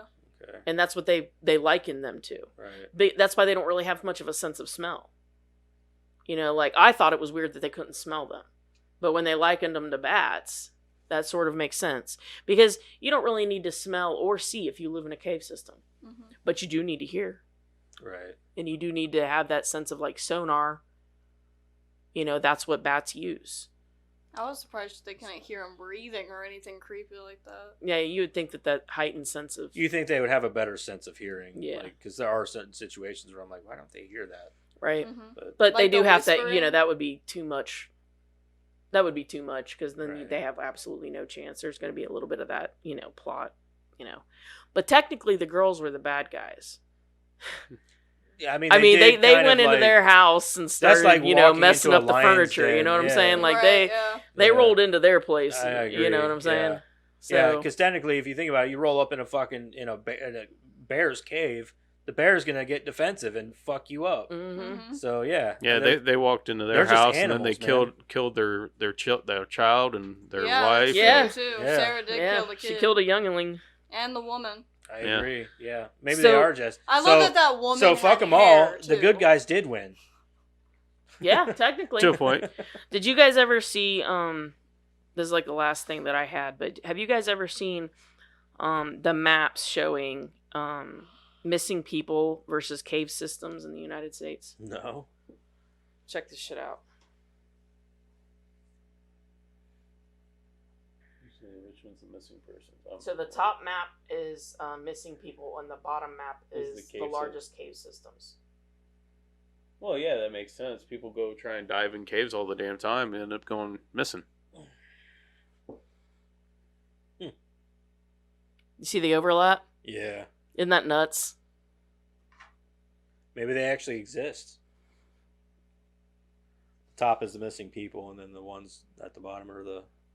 Feel free to look it up, because I can't really show you guys. But we could, but we don't feel like getting out of our chairs. Yeah. Well, they wouldn't really be able to see it too well. Yeah, it kind of gets blurry. People that go missing. Yeah, the overall. missing people cases that have never been found. Missing person cases. And the sad part is a lot of those are probably like people who like maybe they were spelunking, but a lot of them could also be. Well, I'm going to kill this person. I'm going to drop him in this cave because nobody's going down. I'm just saying it's very interesting to me. You see this, and it's almost a complete overlap, especially up here in the Appalachian Mountains. Yeah. It's very dense. You guys, we should visit completely there. It ain't dense. that far away. Mm-hmm. It's no. nuts to me. No, I've heard enough from my grandmother. Thank you. I'm very good. Did you know you're not supposed to wrong whistle turn, at night? Skinwalkers, you're also not supposed to say skinwalkers at night, and if you hear a sound outside and it sounds far away, like if your family's like inside and you know they're not outside and it sounds far away, it actually means it's close to you. And if it's close to you, the sound, that means it's actually far away from you. I've heard a lot of these stories, yes. Mm-hmm. Yeah. I was told that once and I was like, what? Yeah, my grandma used to tell us stories all the time, like, and my grandma didn't believe in any of that shit. So when she tells us these stories, it's like, how do you not believe in that shit if that happened to you? She'd always well, the Bible said there'd be signs and wonders. That's wonders, though. That's It's a book. That's a book. That's more than a sight and a wonder. No, thank you. Just like there's one thing, a dude walks out of his trailer and he's like heard like this kid or person laughing and screaming. And he's like, yeah, I'm just not going to pretend I didn't hear that, and just walk back in. That TikTok guy, I love that guy. Yeah. Yeah. Shut up. No, thank you. That ain't good. All right. So did everybody pretty much cover what they wanted to I got it. say? Yeah. Yep. All right. Well, let's go ahead and rate this movie and see where everybody stands with it. Let's go, this bitch. We'll start with Madison as usual. I'm not gonna lie, I really like this movie. I thought it was a great movie. And I went upstairs afterwards. I told Ada that she should watch it because it's a movie I know Ada would like a lot too. So I'm gonna go ahead and give it. I'm actually gonna give it a 9, you guys, because I did really like this movie. Okay. For me, there's a lot of things I love about this movie. It's original. I love the claustrophobic shit of it that makes it a truly. That's probably the more terrifying part of the movie. It is. More so Absolutely. than the monsters. I'll take the definitely. creatures all day long. Yeah, like that. And they do a really good job of shooting. Like a lot of this is done on sets and shit too. So like they do a really good job of shooting that and making it look realistic. And there wasn't a lot of sets.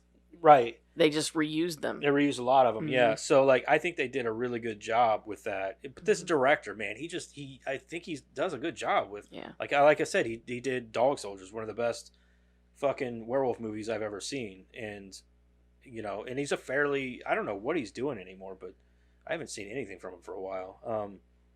But I'm agree with Madison. This is like a 9 movie for me. This is a 9er.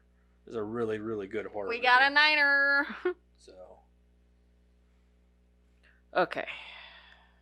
So, yeah, for me, the horror in this movie is absolutely the claustrophobia. It has nothing to do with the creatures. And I was gonna bring up the set thing too because I think they only built like 20. So I liked this movie so much whenever it came out on DVD and all that before Blu-rays, and I liked it so much that I watched a lot of the special features. Yeah, I think it was like 20 or 21 sets that they made. Yeah, and then like I liked watching a lot of the extras with the creatures, the guys in the suits and stuff like that. Yeah. And I remember watching this one part. Is like there wasn't a blooper reel, but he was like dancing in it, and it was really funny. Yeah.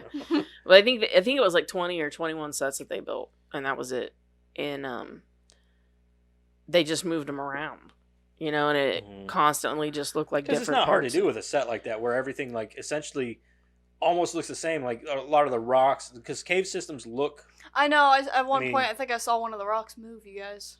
I did too. Whenever they were crawling through one of the holes. Whenever she got stuck. She kind of kicked it a little bit and it moved. Yeah. Whenever she got stuck, I saw it move up a little bit. I'm like, yeah. That was the one things that I was going to bring up is that every now and again there would be these things that you'd notice, like little small things. When they did that large pan where you could see all of the girls in the cave system, you could tell that there was a CGI. Yeah, you could tell that was bad. Same as the ending too, or a green screen. Yeah, whatever. Like you could see they were like here, here, but it was all like the background was terrible. They like photoshopped kind of like all that together. To yeah, make it whatever look... it was terrible. That was the worst shot in the whole movie. It wasn't a great shot. I agree. I didn't know this is the first time I ever noticed it.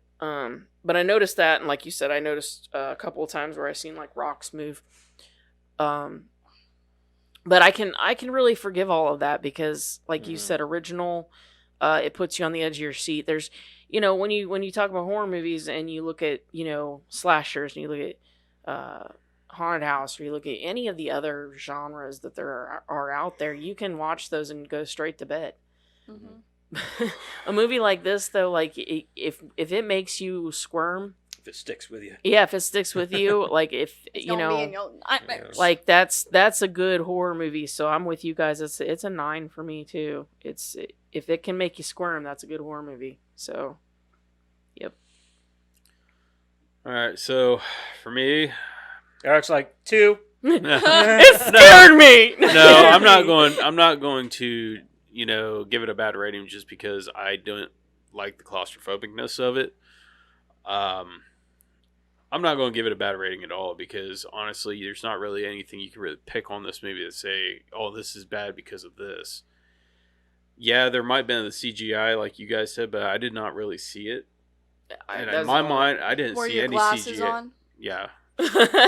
In my mind, I didn't see any CGI really in it at all. It's not really CGI. It was just it looked like it was just a bad background. It was a bad shot. I get it. Yeah, so whatever like, it they had was. different, like they had filmed you back here, film her here, and then we're gonna splice it all together. Yeah. In the splicing part of it, I just couldn't didn't tell work what out. it was. It was either Yeah. like a green screen or some kind of I bad think it was all just CGI. a bunch of You sliced, might be right about like, that. Whatever it images was, together. it was bad. Yeah. Yeah, and see, I didn't really see it. And they did the same thing at the ending with her whenever they panned out from her, where you saw that she was still trapped in the cave at the very end. Oh yeah, And they yeah, pan yeah. out That from was her, bad and too. they have yeah, like yeah. that area of her, and then all this like around her. and Yeah. it just didn't look. It looked like somebody drew it. Yeah. Yeah. I didn't even see that part. Yeah. I, once the credits came off, I turned it off. So But you got to think back whenever this came out, Blu-rays weren't a Yeah, thing. no. That's There was what no I say. high definition. To me, it's more Yeah. about how did the movie make you feel, because that's what Yeah. horror movies are. Yeah. So that's where it's at, where I'm sitting here saying, I'm not going to say it's a bad movie because it scared the shit out of me with the claustrophobia. Yeah, the tight You're spaces sitting in there the like, cave. it scared me. Yeah, the tight spaces in the caves. Yeah, fuck that shit. That's something I Not to cannot. mention the look of the monsters. Yeah, man. I They can't. did a really good job. I can't do that. But the monsters, that didn't really scare me too much. I mean, the thought process of Some of them jump scares. Being though. stuck down there with Well, well, them the or- thought process of how they evolved or that they're going to into eat that, you alive. like how they evolved. Like, you don't know. Maybe there are things that have evolved that we have not found, That's true, even including yeah. humans. Oh, cryptids. Especially Yeah, in the cryptids are a big Appalachian thing. When Mountains, people like- talk about like Bigfoot and stuff, how can you say he doesn't exist? How do you know? You've never Yeah. seen them, yeah. Just Exactly. like aliens, how can you say they don't exist? Yeah, I They think do. You're stupid to think that we're Exactly. alone in the universe. Aliens just definitely exist. They I'm not even going to be like, oh, I'm a skeptic. No, they exist. No. You're stupid to believe The that as big as government this even universe ex- is that we're Exactly. alone in it. We're alone in it. Yeah, that the government obviously already said that they exist. Yeah, So. Yeah, and we all there's no collectively way. went, yeah, our bills are too high to give a shit right We now. don't care. But Can you pay my gas bill? No, then I don't give a fuck about your Can that alien pay my gas bill? Nope, no, I don't give a fuck. Oh, I know what somebody said. They're like, as long as if they come down here, as long as they got to pay taxes too. yeah, They they gotta- can they gotta contribute. pay their Cool. way too. But the movie aspect, like I said, that I didn't see any CGI or anything like that, so I can't knock it for any of that shit. So I'm going to come in with probably about an 8.59. So I'm going to say 8.5 because it's not my type. 8.59. No, 8.5. I said 8.5 to 9. I thought you were. So I'm going with 8.5. You guys, it's okay. So I'm saying 8.5 because it's not my type of movie. I mean, it's just the claustrophobicness is for me. Just I can't do that. I can't watch it. I'm not going to watch it again because of that. But that's what made it effective. Yes, it made it effective. Makes sense. So yeah, 8.5 for me. So that's an 8.9. Yeah. That's a pretty good score. That might Exactly. be one of the highest we had. Yeah. Actually, it might be the highest we have. I don't know. I'd have to go we through rated them. the Goonies pretty high. I mean, I enjoyed the goriness in the movie. It was like where it needed to be and everything, Yeah, it wasn't overly. Yeah, The overdone or bloodbath. anything. Yeah, that was like. That's gross. Yeah. That's not just human She definitely blood. walked out of there That's- with some. With That's some diseases. animal blood. I mean, Yeah. yeah, hell, she AIDS, fucking puked pink it. eye. At the end of the movie, she puked up the same shit that the monsters puked up. Ugh. Yum. I Yeah, think- because didn't it say like she was reading off warnings at the beginning? No, it wasn't about that mountain though, was it? It was about the other one that they were supposed to go through, but they didn't. She was Yeah, I reading- can't remember what she called She it. was like claustrophobia. She said like Paranoia. phlegm something. I don't know. Yeah, paranoia. Hallucinations, all kinds of Yeah. shit. Yeah. Panic attacks. Well, hell yeah. That girl was having one in the cave. I'd have had a now. panic attack as soon as I got down there, and they said, "Oh yeah, we gotta go down this small hole." No, I'm like, you guys go for it. I'm going back up. Giving me the heavy All right. What do you guys think on scores? Let's go with critics first. Critics, I'm going to say 75. probably 87. 92. Eric's going to tell you this is an 87. Whoa. Are you fucking On the kidding? nose. Yeah. 87% certified fresh. Deft direction and strong performances from its all-female cast guide the descent, a riveting, claustrophobic horror film. Yeah, that's about right. All right, 93. audience? No, but how 93? many people rated it bad because they didn't like the claustrophobia?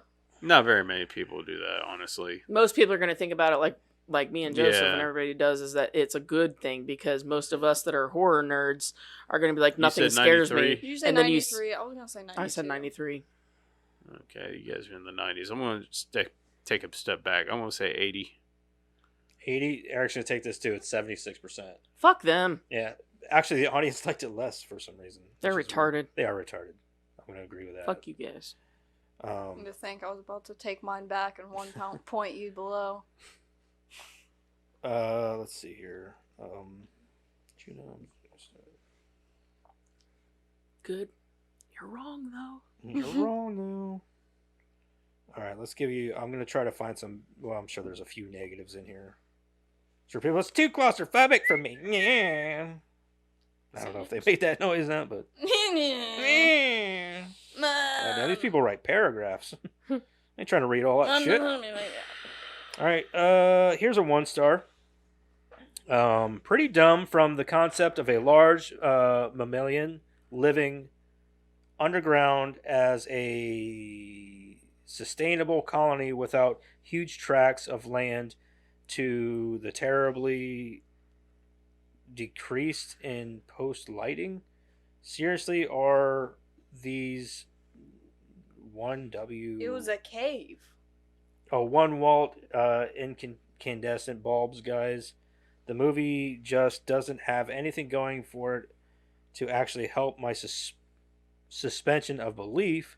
As above, so below is sustainably better with a similar concept of traveling unsafe subterranean locales. I disagree.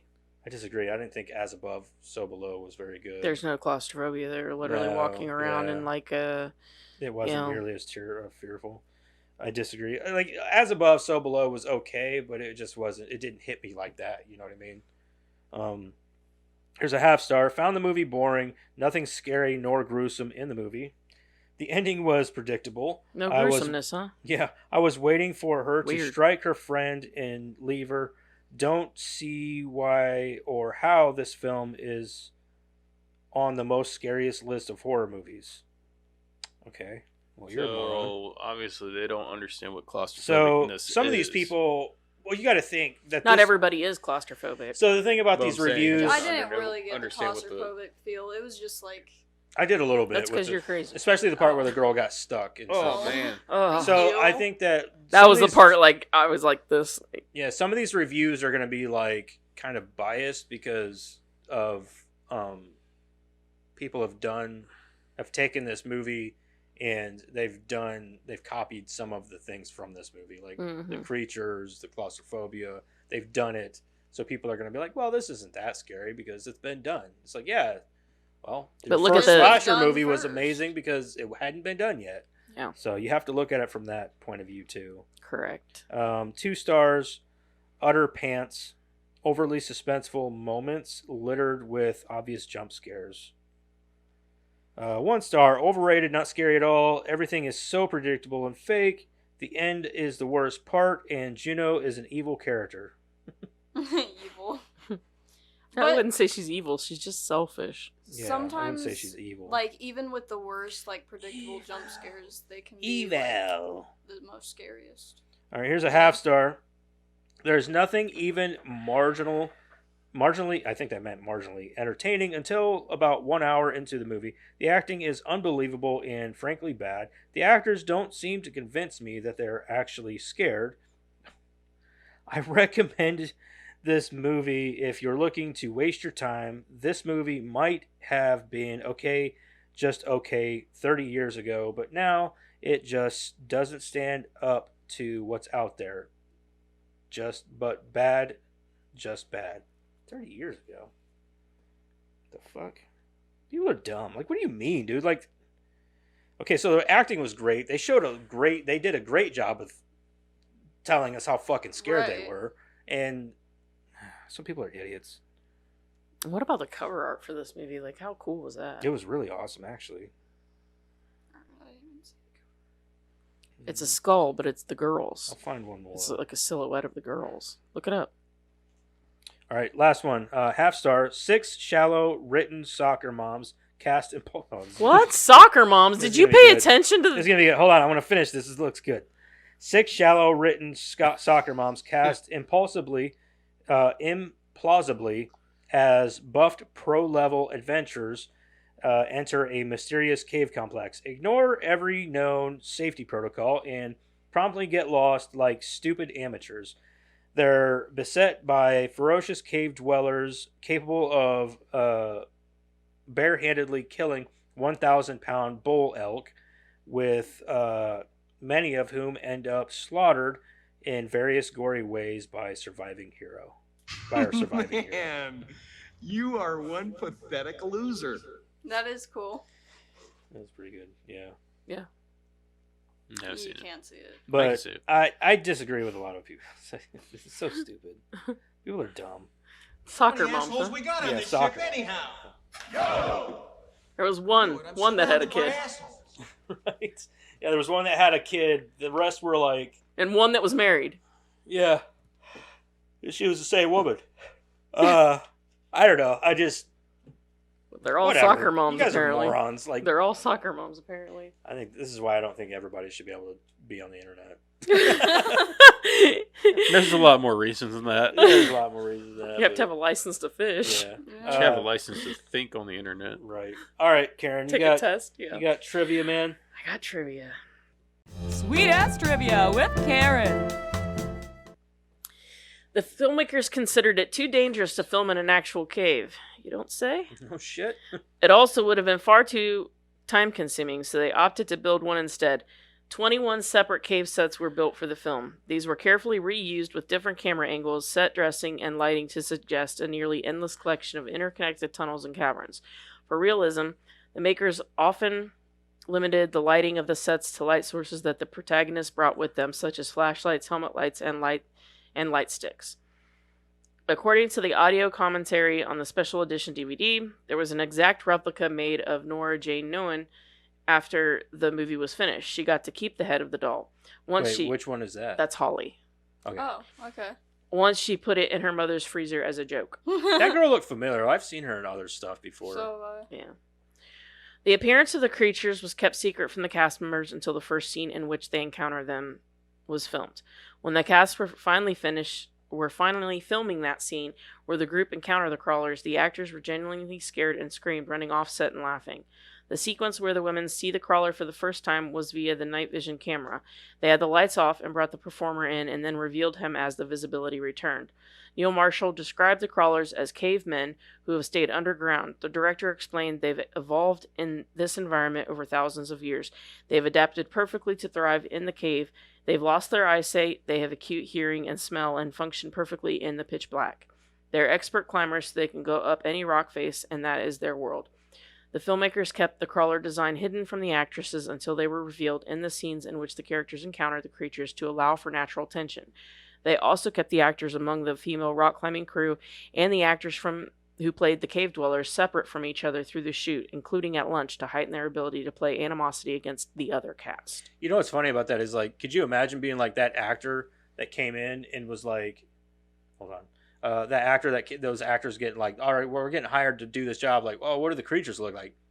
Like, I don't know. Like, could you imagine being like, well, if they look fucking retarded, this movie could flop. Well, and the cool thing is that he actually hired actors to play the crawlers. You were talking about the right? chick, Yeah. Right?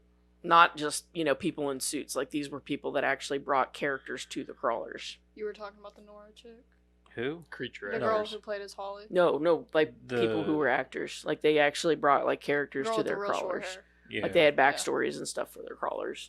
Even if they didn't use it, it was like their way of making them individual. Behind the scenes or whatever. I don't know if I remember. She apparently was in Doomsday. I don't remember her. Yeah. She was, fuck. Which one was she in Doomsday? Wasn't she the main one? No. No? No, she wasn't. Let me see. She looked... Or was she the one that got beheaded in Doomsday, too? No. No? That wasn't her either. Who was she? Who are we talking about? Holly. The girl who played Holly. The girl with the real short hair. The really, really short hair. She wasn't the main actress, the bad actress in Doomsday? No. I know who you're talking about. It's not her. I don't know. I'll find out. Eric will look it up. Yeah, I don't know. I don't remember her. Maybe I saw her in Doomsday. I just What's don't remember her actress name? Hold on.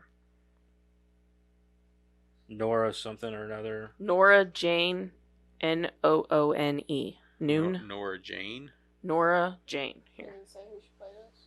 I don't even see her on here. She probably played some small role. I know the other girl who played the younger sister, the doctor, is also in Doomsday. Yeah. Yeah, because didn't she play like the mom? I think so, something like that. So no, she was the girl that she was sent in to save or whatever in Doomsday. Oh, was she? Yeah, I'm pretty sure. Yeah, blonde girl in Doomsday. her name was Callie. Oh yeah. Yeah, she had to protect her. Yeah, you're right. So Nora-Jane Nuon. Character she played. Yeah. Oh, she was She was one of the the soldier. one of the soldiers. Yep. Yeah, I remember She looks now. completely different. Yeah, she looks weird with long hair. After Blonde seeing her in hair. this movie. Blonde hair Yeah. too. Director Neil Marshall initially wanted to pass on the project, having just done another horror movie with dog soldiers. He later reconsidered since both movies were nothing alike, and he decided to cast an all-female group of protagonists in contrast to the normally male-dominated horror genre. He consulted with his female friends to avoid cliches and define their personalities, and chose actresses with a wide array of accents to give the film a more cosmopolitan feel. Claustrophobia is a big aspect of the film's fear, but Neil Marshall had no clue how many people were affected by it until he started showing the film to audiences. You don't say. The neon light sticks seen in the film were purchased from an adult toy shop. I've never. Why are there adult? Right. Why are light sticks in an adult toy shop? I mean, Why are you in there either for way, light like sticks? why couldn't you just go buy them from like a local party store or something? That's what I'm like. Why? Why does it have to Well, be yeah, an why adult would they- toy store? Why would they be in there in the first place looking for glow sticks? I don't Well, know. I'm not worried That's about weird. why they're in there. I'm just like why. Why would you go there for them? Yeah. probably Why go are get 'em they at in there? Walmart. I don't. Maybe they understand. were already in there for other things, and they just happened upon them. Maybe. That's what the spit was. They went in there for the spit because lube. Oh man, that's disgusting. Yeah, that's probably true. Could be. Because they use lube a lot for spit, like in To give Alien. you that That's what they use saliva look. Yeah. to get because it has that look. Yeah. So that's probably what happened. The crawlers were designed by Paul Hyatt, a makeup and Crumpled up apple pie into the lube to make it look like the vomit. The crawlers were designed by Paul Hyatt, a makeup and prosthetics creator. Production designer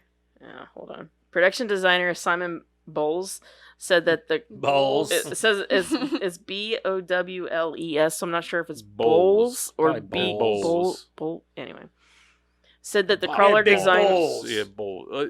Hey, Said- my boy, that's what he said. Yeah, he said, I got 2 bowls. He'd be holding up bowls.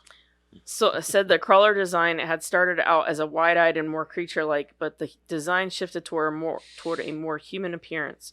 Crawlers originally had pure white skin, but the look was adjusted to seem grubbier. The skin was originally phosphorescent in appearance, but the effect was too bright and reflective in the darkened set. So the adjustment was made for them to blend in shadows.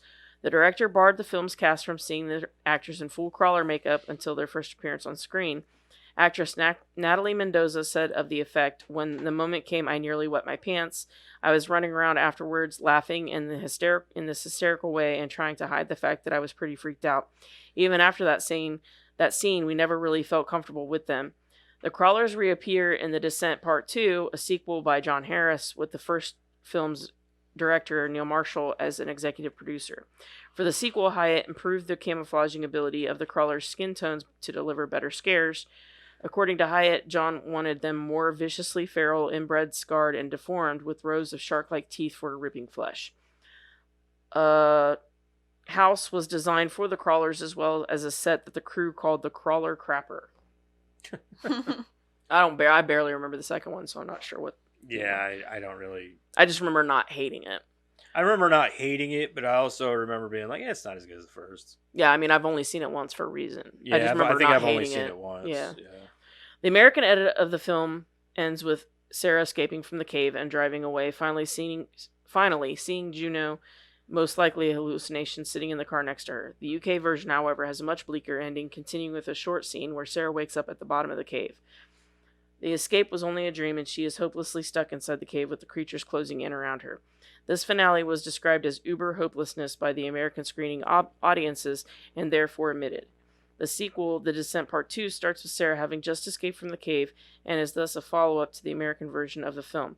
Director Neil Marshall didn't have one specific ending in mind during filming, so he agreed to make an American version where Sarah escapes from the cave.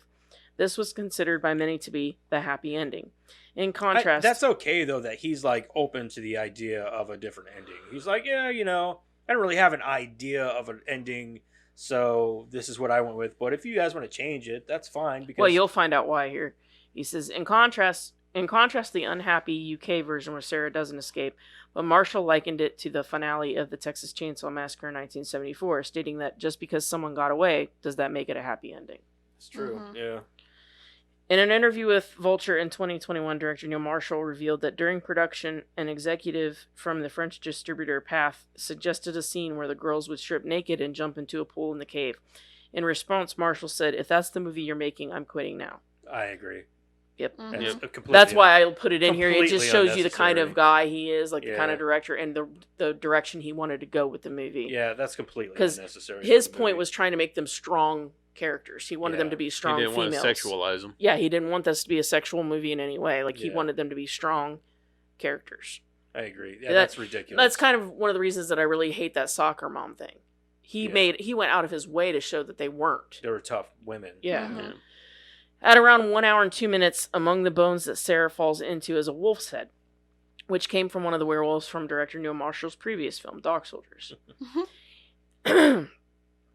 A possible and less gruesome shout out to Neil Marshall's previous film, Dog Soldiers, occurs when Sam has to push Holly's splintered bone back into her leg. In Dog Soldiers, Cooper has to push Wells' intestines back into him. Another very subtle Dog Soldiers reference, doubling as a mythology gag. When Sarah discovers an old helmet in the cave, a closer look reveals the name Oswald written on the brim. This is in reference to Eddie Oswald, the character mentioned by Wells in Dog Soldiers. Neil Marshall has mentioned that he plans to reference Eddie Oswald in all of his films. And that is it. Pretty cool, though. What has he done lately? Like, I really don't know. I'm gonna look him up on IMDb real quick because, like, to go from all those good movies to like just disappear. It's Neil Marshall.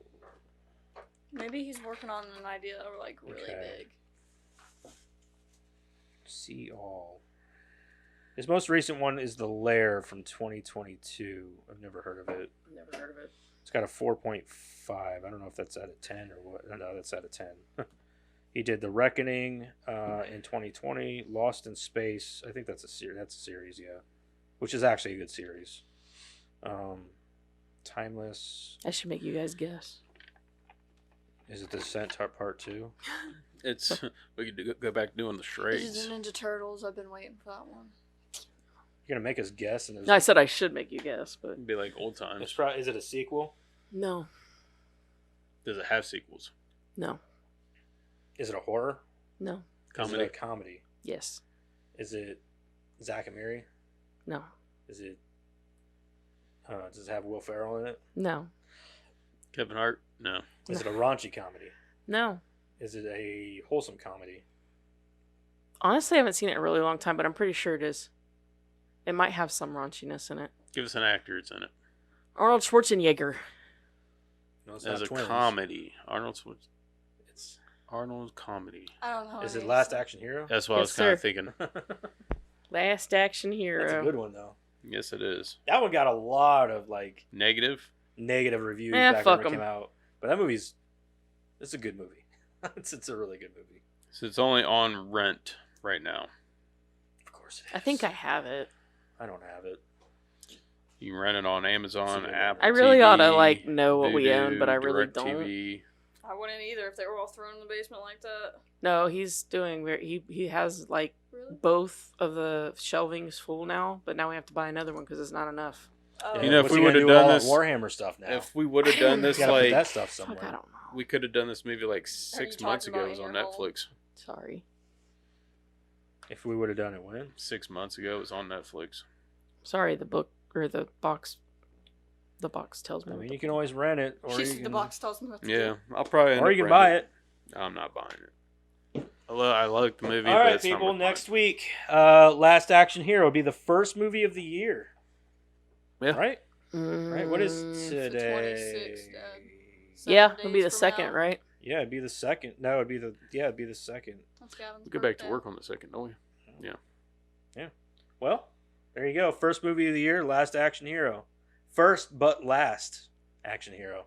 Yeah, it was the only one. When you guys asked if it was a sequel, I was like, not to us, but I think it is in the movies universe. In the movie universe, yeah, it is.